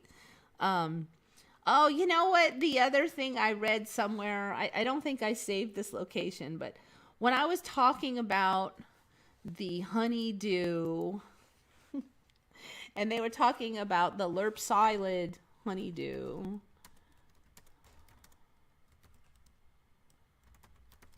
And this is the first time I've ever heard this, but okay, so you can see there's a lot of these. So this stuff that comes from these lerpsilids, so supposedly this little whatever it is that's under this little insect that's under here, it sucks out the sugars from the plant, and it can't digest all of the sugars. So it digests some of it, but what comes out the other end is still a ton of sugars. It's just the ones that it doesn't get all of the sugars. So this, and then it makes these little homes, these little white homes out of those sugars. So these are basically balls of sugar poop. Okay, so there was apparently some people saying that in some places in Australia, this stuff just rains down and it's like sugar. So I mean, you know, I almost am scared to even say it, but there's enough of this that you could probably, you know, kind of survive on it even. I don't know how safe that would be, but they were saying that this has been rumored to be the famous manna from heaven in the Bible. And I'm like, ew, I've never heard of such a thing. I just don't think I don't think the trees in my old timeline could support this much infestation that these trees are able to support here, this level, that there would be that much on there. But anyway, it was kind of gross too. I guess maybe some of it's just cultural, and if you grew up eating this. It's sugar, you know. I don't know. It's sugar, basically. There's sugar growing on the tree leaves, basically. It's going to be hard for my poor little brain cells to make some of these adaptations, but if you grew up with it, I don't know. Peace sign upside down, which means death and destruction. You know, I remember the peace sign going the other way. I don't remember the upside down peace sign having any meaning whatsoever. It just suddenly was upside down. One lump or two. How many leaves of lerp psyllid would you like? I mean, if you look at these, there's got to be a lot of sugar on that. If that's all sugar, I mean, that's like a cube of freaking sugar right there. And then every leaf has that much. I mean, I don't know. You know, I haven't really looked. I just thought of it now, and I haven't really looked. But that is a lot of stuff.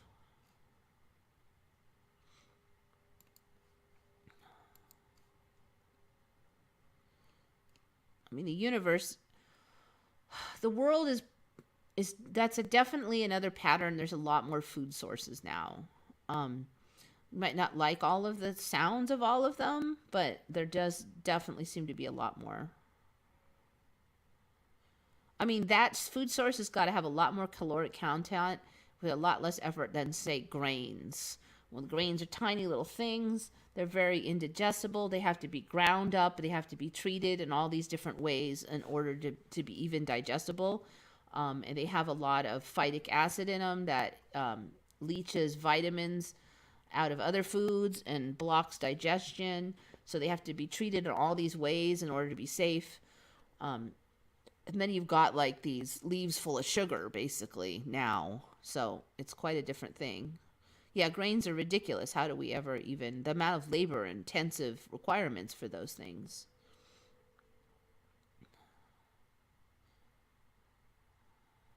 Where is the gingerbread house? Oh, give it time. Give it time. Something that grows that's edible. Maybe it'll grow up like out of fungus, maybe. Like a sugary fungus thing. You've got, like, I could see maybe some bark is becoming rather edible, some parts in the trees. I think we might get something like that. That'd be interesting. I can totally see it happening now. All the other stuff is so whacked out that some kind of edible slabs of plant material that tastes like sugar, I could see that happening.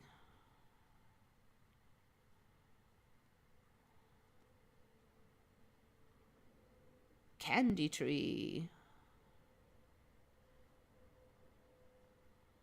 Have you seen the purple harlequin frog? I think those have been on before. Are those squatty things? They're like ugly. Oh no, yeah, those have been on before, but that's not the one I was thinking of. Yeah, those have been on. They're like some kind of, they have psychoactive substances and stuff in them.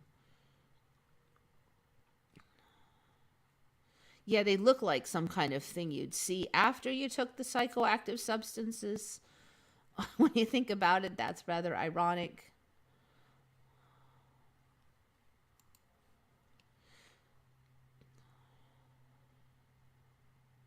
People give signs meaning, not the other way around. I don't know. Maybe it's rather interactive. When you think about it, you see like a sign, and it reminds you of things. You know, if it's the soft curves on the edges versus sharp points and things, there are some like deeper responses, like subconscious built-in responses. And then on the flip side, your own cultural conditioning will also affect. So it might be kind of a secular thing. Yeah, the peace sign used to be upright for me. When I saw it down, what did I think? I thought it was some other sign for the longest time. I'm like, oh, what is that other sign? It's what's that upside down peace sign? For like a year, I was like, what's that upside down peace sign? And then someone finally was like, oh, this is the peace sign. I'm like, well, what's that upright one then? And then I never saw it again, because I'm like, the next time I see the upright one, I'm going to find out what that is. And then I never saw it again. Then I forgot about it. That's kind of how a lot of the Mandelas go.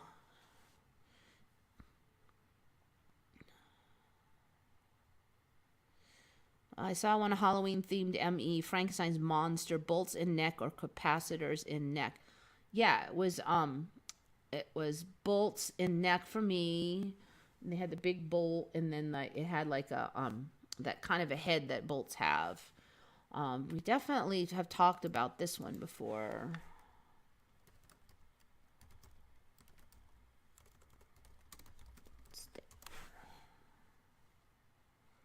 Let's see where it's at right now.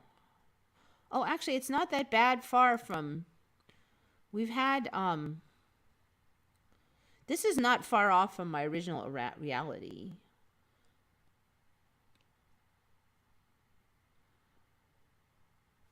This is pretty close here. Then for a while there was some up in the head, and then they were down here, and then they were in the head, and then they've kind of spiraled around. Interesting.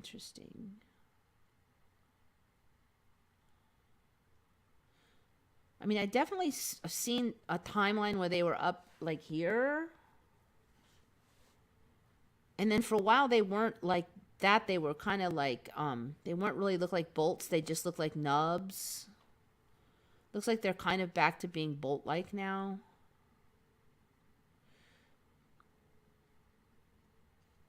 There was a time when we looked and we saw a lot of residual ones in the head. Right now only I see this one.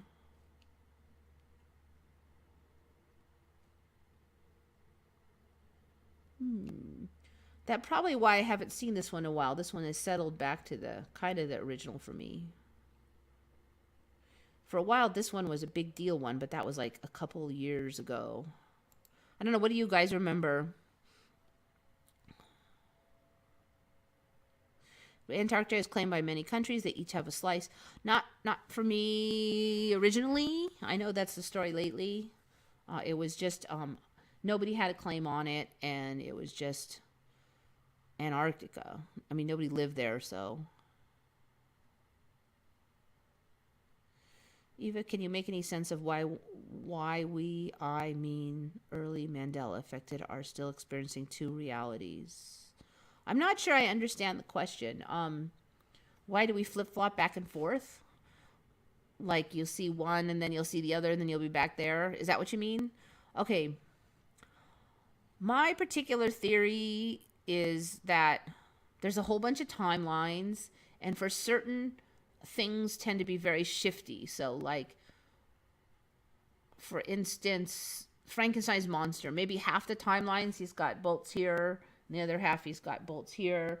And even though you go to a different timeline, that may shift back and forth between the timelines. So I think that's what it is. You didn't go back to your old timeline. You just went to a new timeline that just happened to have that one detail the same as that old timeline. It's like a shifty part of reality, something that shifts back and forth. That's my best guess on that.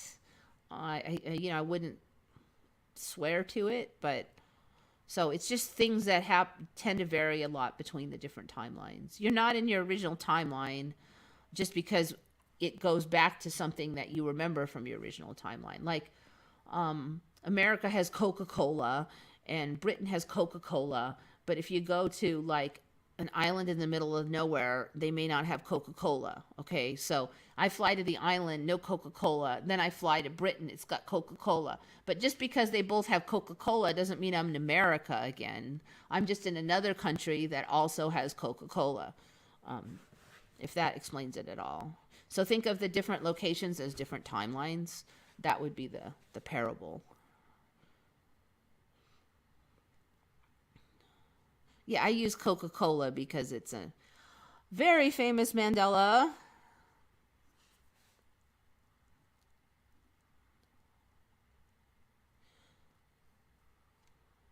Saw the changes when they happened, some in real time. I do believe that I saw the Hillary spelling change pretty much in real time. There was a while that first it went to one L, and I was like, what? I swear it was two L's. And I checked several places. I'm like, wow, I must be really stupid because and this was right before I learned of the Mandela too. So I didn't even know. I was like, oh, I'm so dumb. I thought it was two L's all this time. And so it was one L. And then I remember looking at it like a week later, and I'm like, it was like my brain couldn't read the number of L's. It was like it was blurry, and I was like, I couldn't get my eyes to focus on the L's. I'm like, is that one L or two L's? And I was like literally sitting there going, squint, like look at the L's, because I just remember thinking like, man, I must need sleep or something because I can't get my eyes to look on these. I can't get my eyes to focus on this word. Like it's blurry, but it was blurry on the L's, like one L or two L's. I couldn't say, and then I'm like squint, squint, squint. And then it's okay, it's two L's, and I'm like, wait a minute, I thought I had just checked that last week and it was one L. And then I'm like, that's it, I got to go to bed or something. I just, there's something wrong with my eyes. I thought there was something wrong with me. But then I learned of the Mandela, and I forgot about that because I was too busy freaking out over the loss of Arctica and Australia moving, and I really wasn't worried about any L's and Hillarys, right?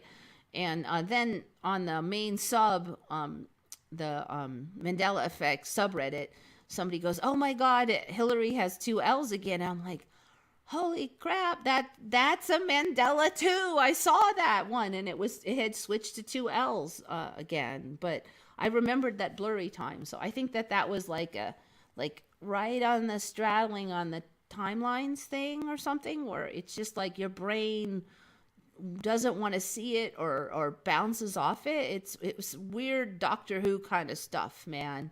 I remember I was just like kind of smacking my head trying to look at these freaking L's. And okay, so that's my story. That's my story of seeing a shift in real time. It's blurry and fuzzy. What is a timeline already? The timelines where my consciousness is not, am I? And I don't know. I've wondered about that. I mean, like, okay, why would I be in this timeline and not my original timeline?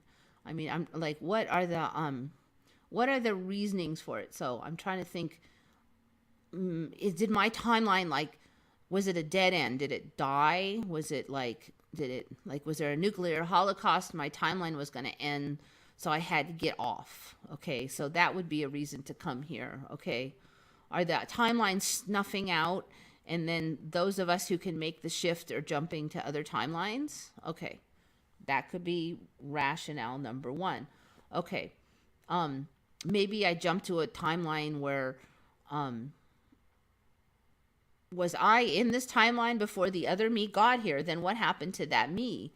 Maybe that me was an NPC.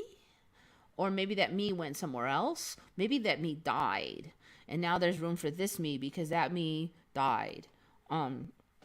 So maybe, I jump to a timeline where I don't. It's sort of like, what is that freaking cartoon where they time travel a bunch and it's really a kind of obnoxious characters? It's Rick and Morty. Like there's one episode where Rick and Morty, they destroy their environment really bad, and so they decide to just jump to a timeline where they died but the rest of the world is good. So they basically just bail on their screwed up problem and take over a place where they accidentally got killed.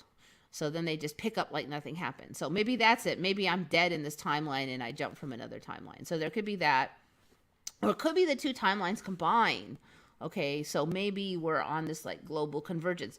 I do think there's a lot of evidence for timeline combining because you see bits and pieces of two timelines. You see a lot of residuals. Some things just don't make any sense for being a cohesive timeline. Like things are just wedged together. We also have a lot of situations where there's versions. So like I'll hear a song, and in my original song, in that song in my original timeline, we'll just have one refrain over and over and over. But in this time, that refrain will change each time it goes around, and there'll be like three, four versions. So is that like three, four different timelines worth of versions that are now packed together? So the only things that disappear would be ones that are incompatible, and there has to be one or the other. And that also would explain for people coming back to life. Okay, so like if say person X was dead in one time and person X was alive in another timeline, when they combine, then for people, some of those people, that person will seem to have come back to life. So that would explain alive agains also. But then maybe I'm in alive again for some people. Maybe I died in some timeline, and someday someone's going to go, oh my God, I thought you died. So maybe we're all, all of us visitors are alive again. I don't know. There'll be that. There's so many different theories I've kind of gotten. What have I missed? There's probably like half of it because I've chatted on and on. So there could be the combining. It could be that I was here and I moved away to some other timeline, leaving a slot here. And so then this me came here. So it could be that it's just a matter of resonance. I meant to ask this. Okay, so this is a good question. I feel like as I grew up, I changed a lot. Like, I think I changed more than a lot of people did. Like, I grew up in one setting, but in one mindset that I was trained in as a child. That wasn't the healthiest, but I spent a lot of time working on getting out of that mindset and becoming a little bit better person, slowly. But if you work on it year after year, you can make some pretty good progress over the many years, right? So I sometimes wonder if it's just basically that I changed myself and my resonance or my energy enough that maybe I just no longer resonated with that timeline I was in. So I came here. I do wonder that. And I wonder if you guys who are very shifty, if you had a similar experience with your life. Did you kind of beat the odds? Maybe? Did you change a lot? Have you changed a lot your personality and who you are from when you were much younger, maybe? I've wondered if that is an explanation for us shifty people. Like we got kicked out because we don't fit there anymore. Other people maybe didn't change much and they're still in their mostly original timelines and they don't see many shifts because they haven't really budged. Okay, so that's another theory, maybe. That was one I meant to gather info on. So if you guys think of anything, let's see what. I'm going to read some of your stuff now. Hold on. You guys have been talking. I sometimes see multiple moons of different sizes in about the same area. I gotta be like the only one that hasn't seen any major weird moony stuff other than the fact that it's out in the daytime and it comes up in a different spot and its orbit's all different. Like that's not anything. But I actually haven't seen it like jump around a ton on the same night or anything. So I've heard a lot of people talk about it though. And maybe I just need to keep an eye on it more. Maybe your conscious and memory are not in your brain. How else can we navigate the timelines? I think that is highly likely. Almost can't imagine it being any other way from what we've seen.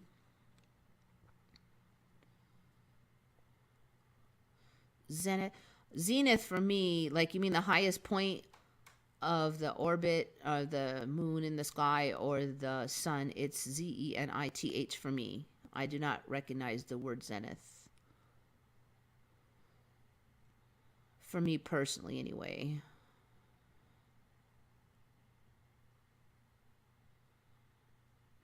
You all see the timeline Netflix story had a school with umbrella symbol. They keep doing stuff, but it keeps getting messed up. The story started when they were kids. I haven't seen that one, but I keep hearing about that story.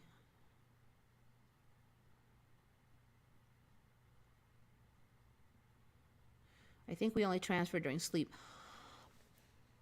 I personally do feel like a bunch of weird stuff happens when I sleep. I'm not sure if I only transfer then, but there's definitely a lot more times when, I don't know, there's like this weird nerve feeling at night more, but I do sometimes feel it during the day.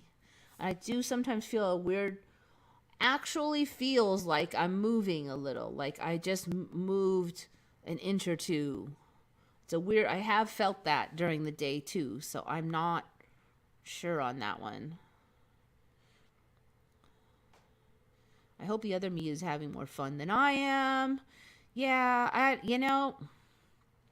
think it's kind of the Buddhist philosophy. You gotta, this is something I've really been working on lately. Fun isn't in the future, and fun can't be totally dependent on your everything being perfect right now, because it just won't be.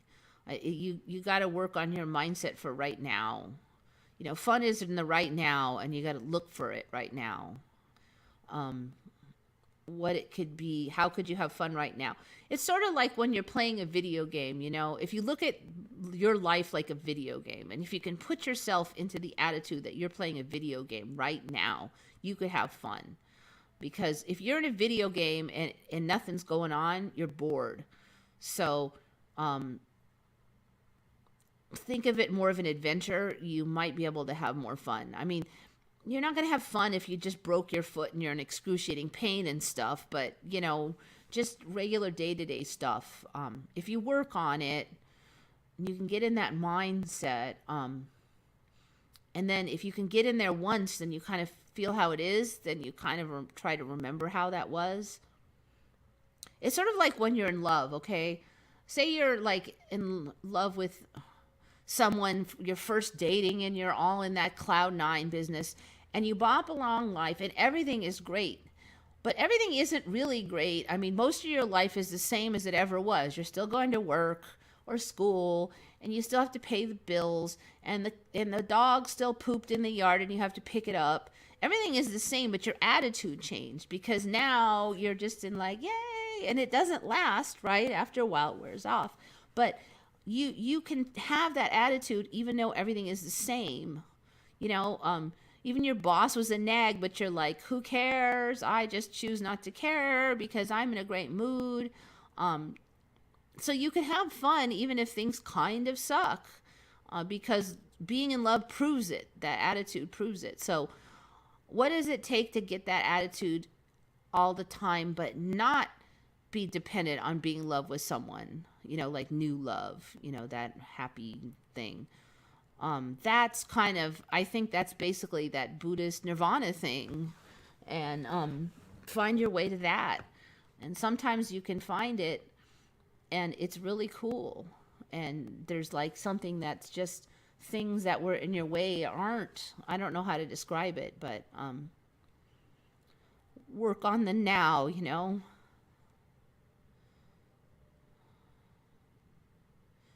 I miss my Jiffy peanut butter. I miss my old map. I wish I could see my old map again.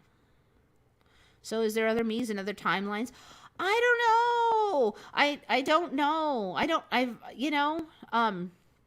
I have definitely had situations where people saw me somewhere where I know I wasn't. So like, did I shift timelines that night? And now I'm in a body that did that thing that I don't remember doing, or was I still here and they did, I don't know. I really want to know that. I don't know how you could figure that out. I know some people have opinions, but I don't know what kind of evidence we can get to find that out. I want to know, was there another me here?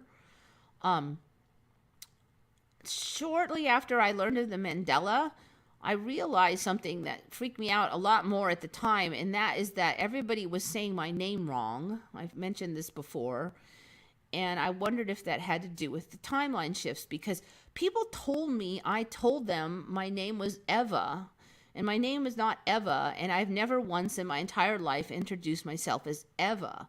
And everybody was calling me Eva for like a year, and I'm like, why are all these people calling me Eva? Like, I thought, well, maybe one person got it wrong and somehow spread it to everybody.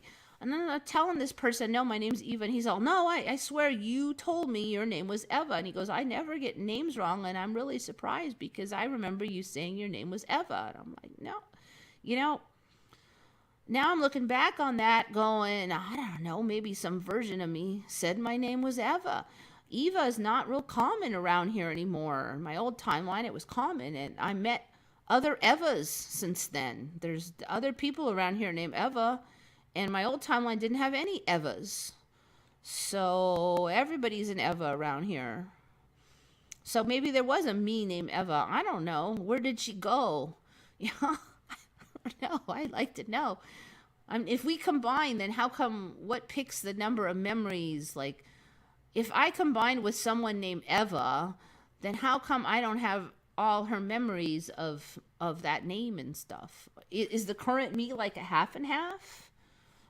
Do I remember a lot of Mandelas because me and her were so different, but I'm still only remembering half of them because she's got the other half? I don't know. You know, I wish there was a way to know. I'm really curious. Yeah, versions. The Thinker had a lot of versions.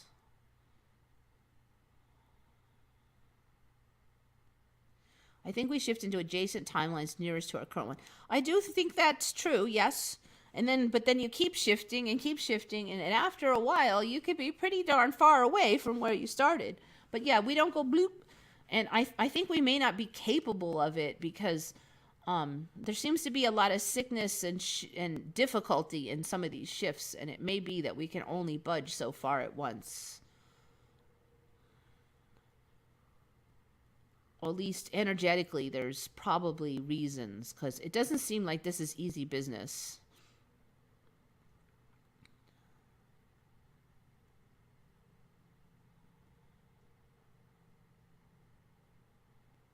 So many Mandela affected have had near-death experiences where they feel like they couldn't have survived. Yes, I do wonder. I'm like, did I die in the old timeline? Did me in here die and I stole their spot? I don't know. I do think that's very interesting. Residual evidence shouldn't exist in another timeline. Yeah, that's why I am a big fan of the combined timelines. But then if you combine timelines, was I just not in this timeline? Except, like there wasn't another me, but yet I have this thing where apparently somebody named Eva was going around saying their name was Eva, and she looked just like me, and she played pickleball like I did in the same spot. So what happened to Eva? Is Eva in me, or is Eva dead? Did Eva get shunted off to another timeline? Do timelines that fail, maybe their energy is weaker than timelines that survive? But then that wouldn't make sense because I'm from a distant timeline, yet I still retain those memories. So I don't know. Yeah, think of parents, siblings, old friends. I think of them as same souls, not different souls. Yeah, that helps if you think of it that way. Like details might be a little different. Like that was one of the hardest things because they'll remember different things than you, different stories. But if you think of them as the same soul, like if somebody cuts their hair, gets new clothes, and wears different makeup, you still think of them as that same person, right? So when we shift, if you think of them like that, that helps. Sometimes they're being a real jerk or something when they weren't before. It seems like some people are very similar across timelines, and some people are very personality changing across timelines. If you have one of those kind of stable ones, it's a lot easier to think of it that way. Maybe we remember both the versions of this timeline and the versions of the other timelines, but we are spooked or impressed by only the ones which are not true here. Yeah, but if we remember both timelines all the time, then we should remember both versions. I mean, if like Eva is part inside me, I should have all her memories, right? If I don't, then why not? Is she like weaker than me? Do we split the memories down the middle? What's up with that? Unless she was dead and then I shunt it over here, then then it would make sense I would have all my old memories because there was only one me. So I don't know, maybe there's so many timelines that if my timeline dies, there's always a timeline where I was dead and I could just jump over to that one. I mean, there's like millions and millions and millions of timelines that only are this much different. I can just keep leapfrogging over it. But then see, again, there's that woman named Eva that was going around saying her name was Eva. So I don't know. Maybe she died though. Yeah, okay. That could be it. If she died and I slipped right in and nobody knew, not even me.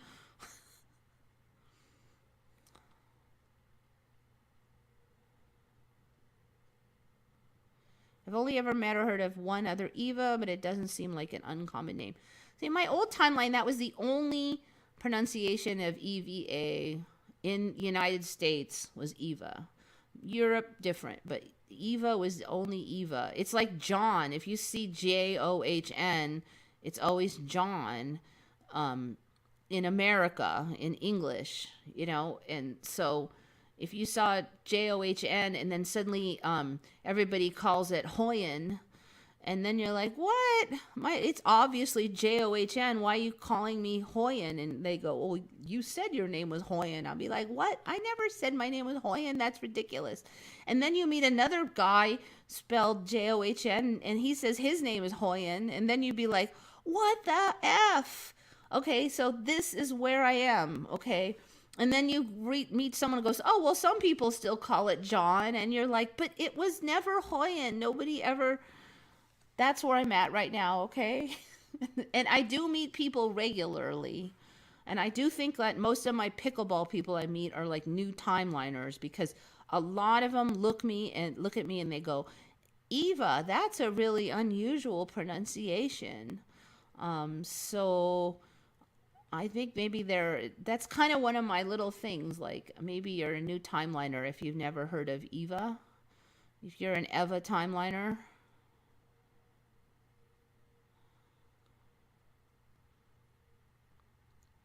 Eva equals best host. Is that like a meaning thing or something? Oh, or you're just being nice. So if so, I appreciate it. Thank you. I think what is Eva? It used to mean something else, but the latest meaning, I think the meaning, it kind of bugs me because I don't remember what it was, but I think it used to mean like light.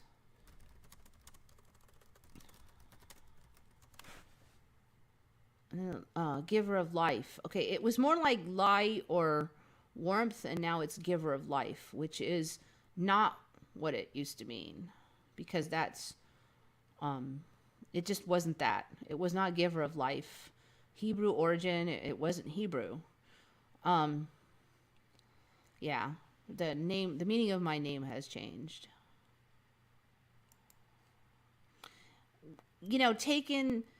Taken in context of the Mandela, where maybe we manifest our own reality and talking about all these animals. This is a very interesting meaning for a name, but it is not the meaning of my old timeline.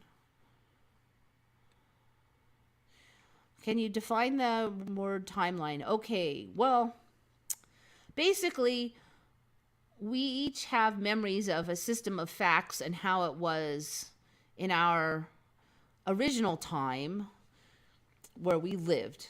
And there was a whole storyline of history up until that time. So you could call it like a timeline. And that's changed now. History's all different. All the facts are different. And it keeps changing. So you have your original history that the TV or whatever said was true. Things we remember happening to us. And then it changes, and now there's a new set of history and things they said were true and your friends said were true. And so we call that another timeline. I don't know what it really is metaphysically. It's mostly just our memories is what we use to determine timelines. So, but we keep changing. It keeps changing and changing. So we tend to say that each one of those is a timeline. A reality, a set of facts, a specific set of facts that happened in a certain space-time in our memory, which in my memory a year ago may not match what was in your memory a year ago because you lived in a different set of facts, official facts. but not just official facts on TV, but even things we saw with our own eyes. So they're not all just TV stories. Like I saw with my own eyes the Palace of Fine Arts looking a certain way, and now it looks a different way. So it wasn't just on TV.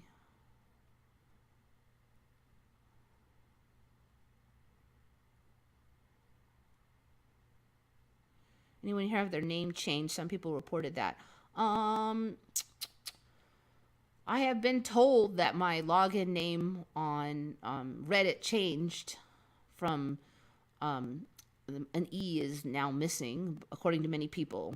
Sort of like Moneybags changed for many of us used to be Moneybags 76, and now he's Moneybags 73, another one of the YouTubers for Mandela Effect. He does not remember ever being 76, but many of us remember him. So I kind of call that being on the inside of a Mandela. Like usually when you're on the inside of a Mandela, to you it didn't change, but a whole bunch of people tell you it has. So I'm on the inside of the Mandela where people say there used to be an additional E in my login name. To me, okay, so jumping ship, for me it was Ava Gabor, and Ava Gabor was European, and that's why she had a different pronunciation. But in America, it was Eva. But since she was European, then Eva. But it was actually Ava Gabor for me. I'm not sure how they pronounce it in this timeline. But what people are telling me here is that it's Eva. So it's not even Ava. It's Eva. Which isn't even the same as the European. I've actually never heard of Eva. I've heard of Ava. And Ava Gabor was pretty much it. There was no other people I ever heard of that had a name other than Eva.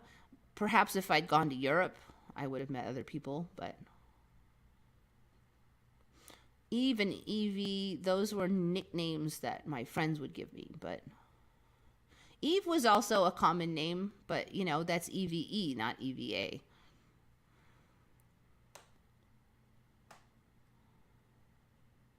Do you still think people are 1 inch tall? I don't know where that's coming from. Jumping Ships remembers Moneybag 76. Yep. Ava. Yeah, okay. KDB remembers Ava. That's the European style, not Eva, though. So, for me, it was Eva Longorian. I don't know how she's actually pronounced, but I remember her as Eva Longorian. So, I don't know. What is she here? Is she... That's actually a good point. When did I first hear of Eva? Like 10 years ago, she was Eva Longorian. I don't know how to pronounce her name, actually. I think I've seen it written only. Have I ever heard it said? I'm not sure if I've heard that said. I've seen it on written, but so I'm not sure about that one. Eva sounds very Dutch pronounced. No. Yeah. Bit of Venom remembers 76. Jumping Ship remembers 76. But Boiling Frogs remembers 73 for Moneybags. The old Moneybags 76, he was not as new agey spiritual as this current one is, and that's a definite trend I've noticed, that people here are way more into the new agey spiritual stuff. A lot of people that weren't in the old timeline. So for me, Mandela, Moneybag 76, the old him was into the markets and the economy and stuff, and that was it. He was just like a normal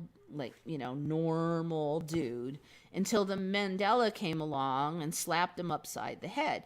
But he wasn't into that stuff until Mandela whapped him upside the head, and then he became Mandela affected and got very much into the Mandela effect because he saw it in front of his eyes. You can't deny it because it's right there. He could see it. But he didn't have much knowledge beyond Mandela effects. I go back and look at his old videos now, and they've changed a lot. And videos I saw before are now full of all this knowledge base that men that Moneybag 73 has about the esoteric that he did not have. 76 did not have that. So he would just talk about Mandela effects. I mean, he was still a real smart guy and had a lot of worldly knowledge, but not about the esoteric. So this guy, he's way more into the New Age. 76. I remembered it because it was like the Union of 76, which is like an old gas station commercial. So it was money bags of 76, the Union of 76. It was like this old song blurb from the commercials.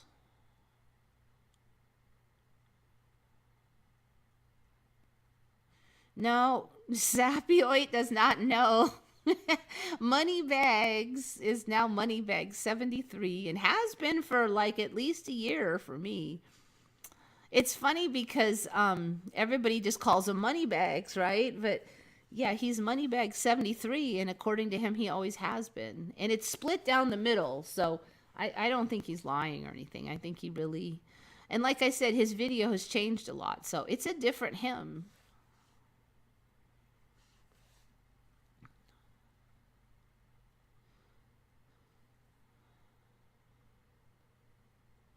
Yeah, he's yeah. I don't like to let go of my old memories, so I still think of him as 76, but 73, his personality is very similar.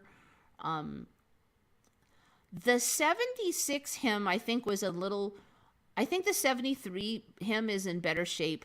The 76 him, I remember him talking about his only job. He had like some side gig, and then he had the YouTube channel, and he was really stressed out because YouTube had cut monetization a lot, and he was not earning much income. His income had been badly degenerating on YouTube due to them, slowly making it harder for his stuff to show on the search engines. And he was very stressed out because he was dependent on that money.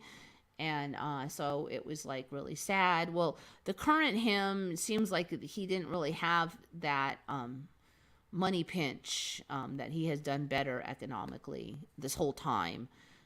I'm not 100% on that, but I also see one of my friends that she also had this money pinch where she was in debt, and she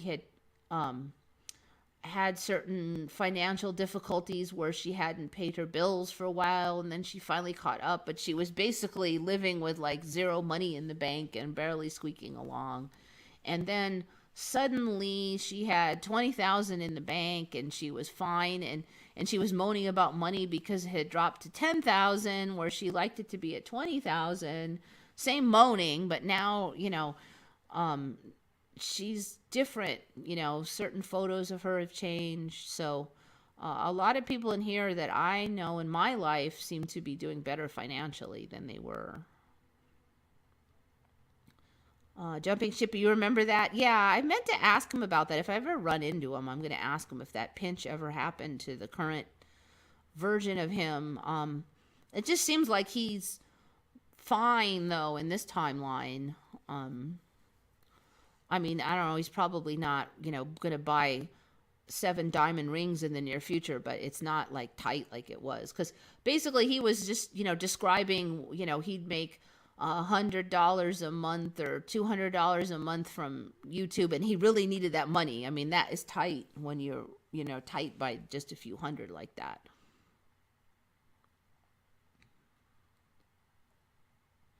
I'd really love for Noggles to come back so I can get the best drink in the existence of existing. Orange creamsicle shake. Well, it could happen. It could happen. Maybe you'll look and you'll find out that they're never really gone. I don't even know what Noggles is. Is that like some um restaurant? I don't know what that is. Maybe if you looked, you'll find that there's a Noggles left in like Ohio or something. It's like Blockbuster. The last Blockbuster is about to close, and then it closes, but then you find out there's another one the whole time. And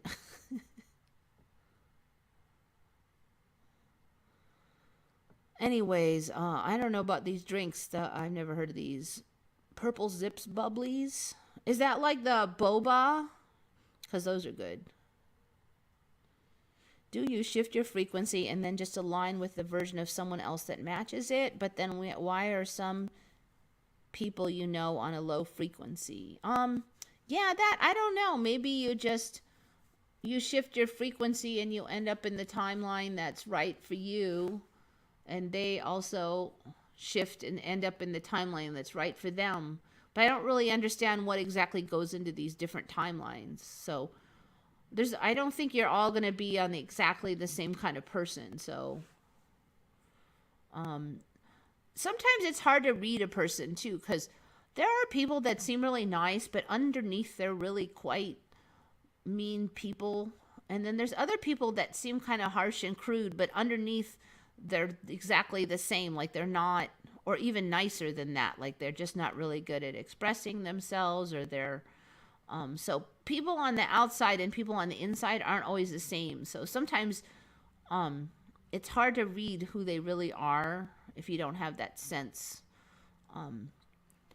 Like there can be a wide gulf between what you see and what's under there. So you might think, like, sometimes you might think that's a really nice person, but if you got to know them, you might find out that they're a way worse person than that other guy who you thought was kind of a jerk. But when you got to know that guy, you might find that underneath he's actually much nicer than this guy that seemed nice. So that might be why someone who seemed really nice might shift out of your timeline. They may not have been that nice. Or maybe they had deep-seated phobias or some kind of a thing that they couldn't get into this timeline. It might be tricky like that is all. The final reason, which is I didn't really cover, maybe you get shifted, and it's not mutually exclusive. Maybe there's a lot of different reasons why you shift. Maybe it's all of these. But maybe it's just that this, like, the timeline wants me here for something. Like there might be some job I'm supposed to do here. So maybe you get booted in here because you're more useful here than your old spot. Maybe that's part of it. You got a job to do. I don't know. It sounds a little more arrogant or something, but who the heck knows? Maybe your energy is needed here for blending or whatever. Like, okay, maybe this timeline just needs more people that are stubborn and dedicated and, like won't take any crap. Okay. So that doesn't make me like Jesus Christ, but maybe that just means that they need my type here, more of it, so maybe they don't, maybe some timeline needs more nice people, like really nice. So maybe more nice people will go there. I mean, maybe there's something like that. I don't know. I'm just guessing, but maybe that's part of it too. Maybe that determines in part why you go here. I've definitely noticed that, I don't know, lately, compared to my old timelines, people are way less logical. I swear this week I have seen some lack of logic that I find just shocking. Like people just can't even process really simple English sentences in their mind. And I don't know if it's the shifting is just frying people's brains and they'll get better, or that's just what we have here. But I've just seen some stuff where I'm like, just like I just say, I'm sorry, I'm not talking to you anymore because I can't communicate in English with you. There's just no sense in writing sentences if you will not read them. I don't know what sentence you're reading, but there's something missing in this sentence going into your brain. It is not being processed. I can say the sky is blue and they will read the sky is red, apparently. It's just getting worse. I don't know if it's a timeline thing or I'm getting trolled by reality and it's a bunch of trolls. I don't know, NPCs. I don't know. But it just seems like it's getting worse. Like people can't. These aren't foreign language speakers. They grew up in America, so they don't have an excuse for their lack of English processing skills.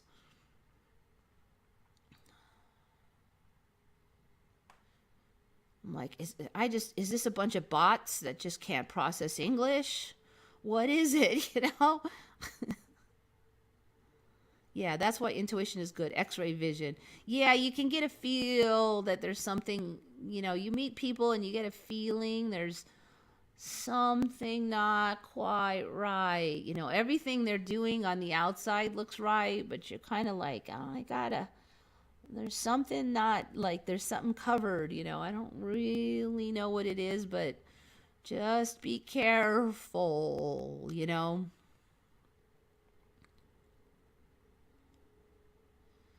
It was a California chain before Del Taco, and they had fiberglass umbrellas. When? I have never heard of that, and I live in California my whole life. Noggles. Did they have those up north, like in the Silicon Valley? Because I lived in Silicon Valley, Los Angeles, and San Diego, and I have never heard of those. Weird. I mean, we had ferals. I don't know. Maybe they didn't have those in my timeline, or they didn't have them in Silicon Valley. So anyway, I think the short version is I really don't know exactly what determines the shifting. I do think that your energy has something to do with it.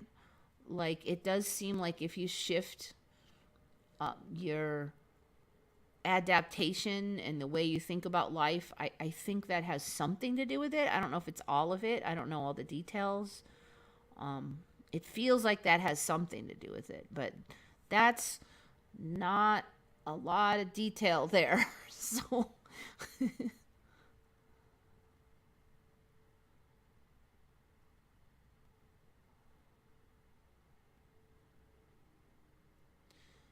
stupid people. I don't know. I don't even know if I want to say that. I think there's something wrong, but it might be NPCs, bots. Maybe they're there just to make me crazy until I get over it. It could be that their brains are. There's been a few times where, the shift sickness was just so strong and my brain just wouldn't work. And I've done some really stupid things a couple times at work. And I'm like, how could I. So I don't know. Maybe they're having an episode. I definitely is a situation where some people these days believe things so strongly that they absolutely refuse to process even the simplest evidence against what they've already decided to be true. Maybe they're in a whole nother reality. I don't know. I mean, I've really thought about that. Maybe they really are just reading a different sentence than I am. You really can't discount anything anymore. One thing I'm figuring out is it's just not worth getting emotional over. Just like, whatever. It seems like the more I'm just like, whatever, I don't care. If you don't want to see it, then don't see it. The more I just let it go, the less times I have to deal with it. I think it definitely, at least on some level, is teaching me to just not let myself get sucked into that. Not even just go, you're stupid, but just like, whatever. Good luck. I hope you, try to just, I do think that's part of the lesson. How we treat each other, even even how you treat people who don't agree with you and are being totally irrational. Even those people, how do you treat them? At least from my perspective, they're being totally irrational.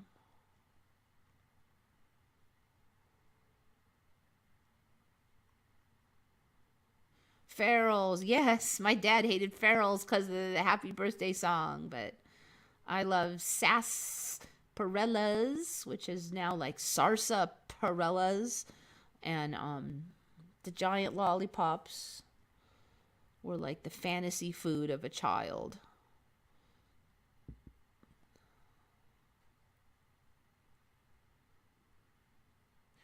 We have a lot of things, people, that seem to just be there to trigger us. Yeah, like whatever your weakness is, they're there to like poke you in it until you either just get triggered over and over and over and go crazy, or you just learn to close up that hole. Just like I think that's really the lesson. It's just let it just wash over, like, you know, get waterproof to the rain, you know? And then once you do that, you're like, whatever, I've got other things to do than worry about that. Whenever someone triggers you, there's a helpful message. Yeah, there's a helpful message about you, because you can never control that guy. And so once you just kind of aren't triggered yourself, you know you can't control that guy. Once you see that guy is not appreciating your statement, will never consider your statement, then the simple thing is to just go, okay, well, I have other things to do. You don't get upset anymore. I'm working on that. It doesn't always work, but you know, if you don't get upset and you just whatever, then life is easy. Just it's not your problem, you know. That's the magic spot to get to. And when you get there, it feels so good. You're just like, oh, whatever, okay. I've seen everything I need to see, and now I know that there's no point in continuing with that attempt at communication because it's not working. End of story.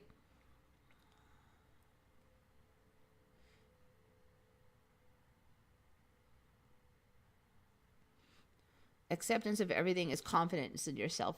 I do think overall, yeah, if something's really bugging you and it's not like you didn't just get shot in the foot or something, if something's bugging you and it's not that big a deal, then it says something about you. And we all have our things, you know. So it's a spot to work on.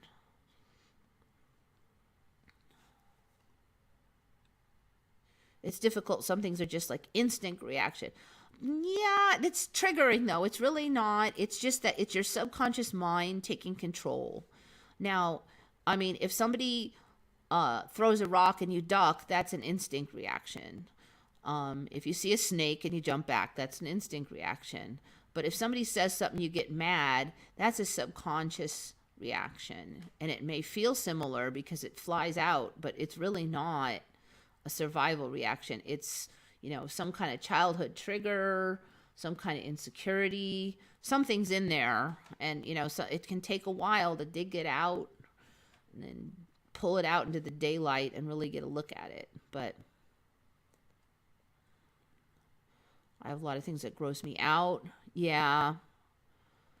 There's, you know, I'm not enough of a psychologist to really be able to tell everybody what's behind all that stuff, but sometimes it takes a while to take those out.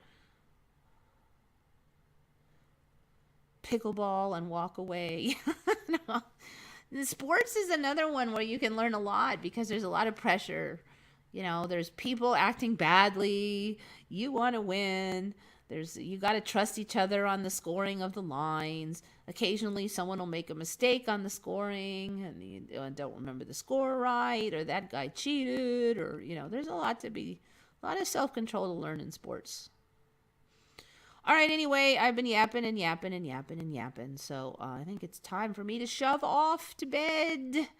It's been wonderful talking with you guys. Thank you for all the questions and listening to me chat on and on and on. You can see I could do it forever.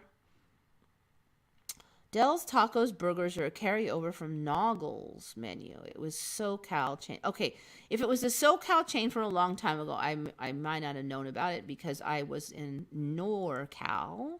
Of course, NorCal now extends all the way to the middle of the state.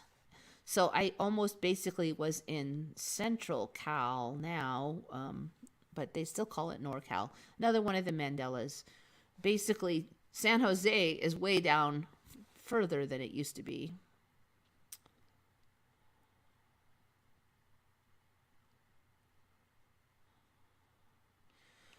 There's a never-ending list of Mandelas. If we didn't have enough to remember in normal life, now we have 2, 3, or 4 versions of so many things to remember.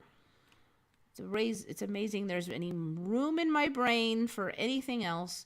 All right, you guys, so thank you so much for coming.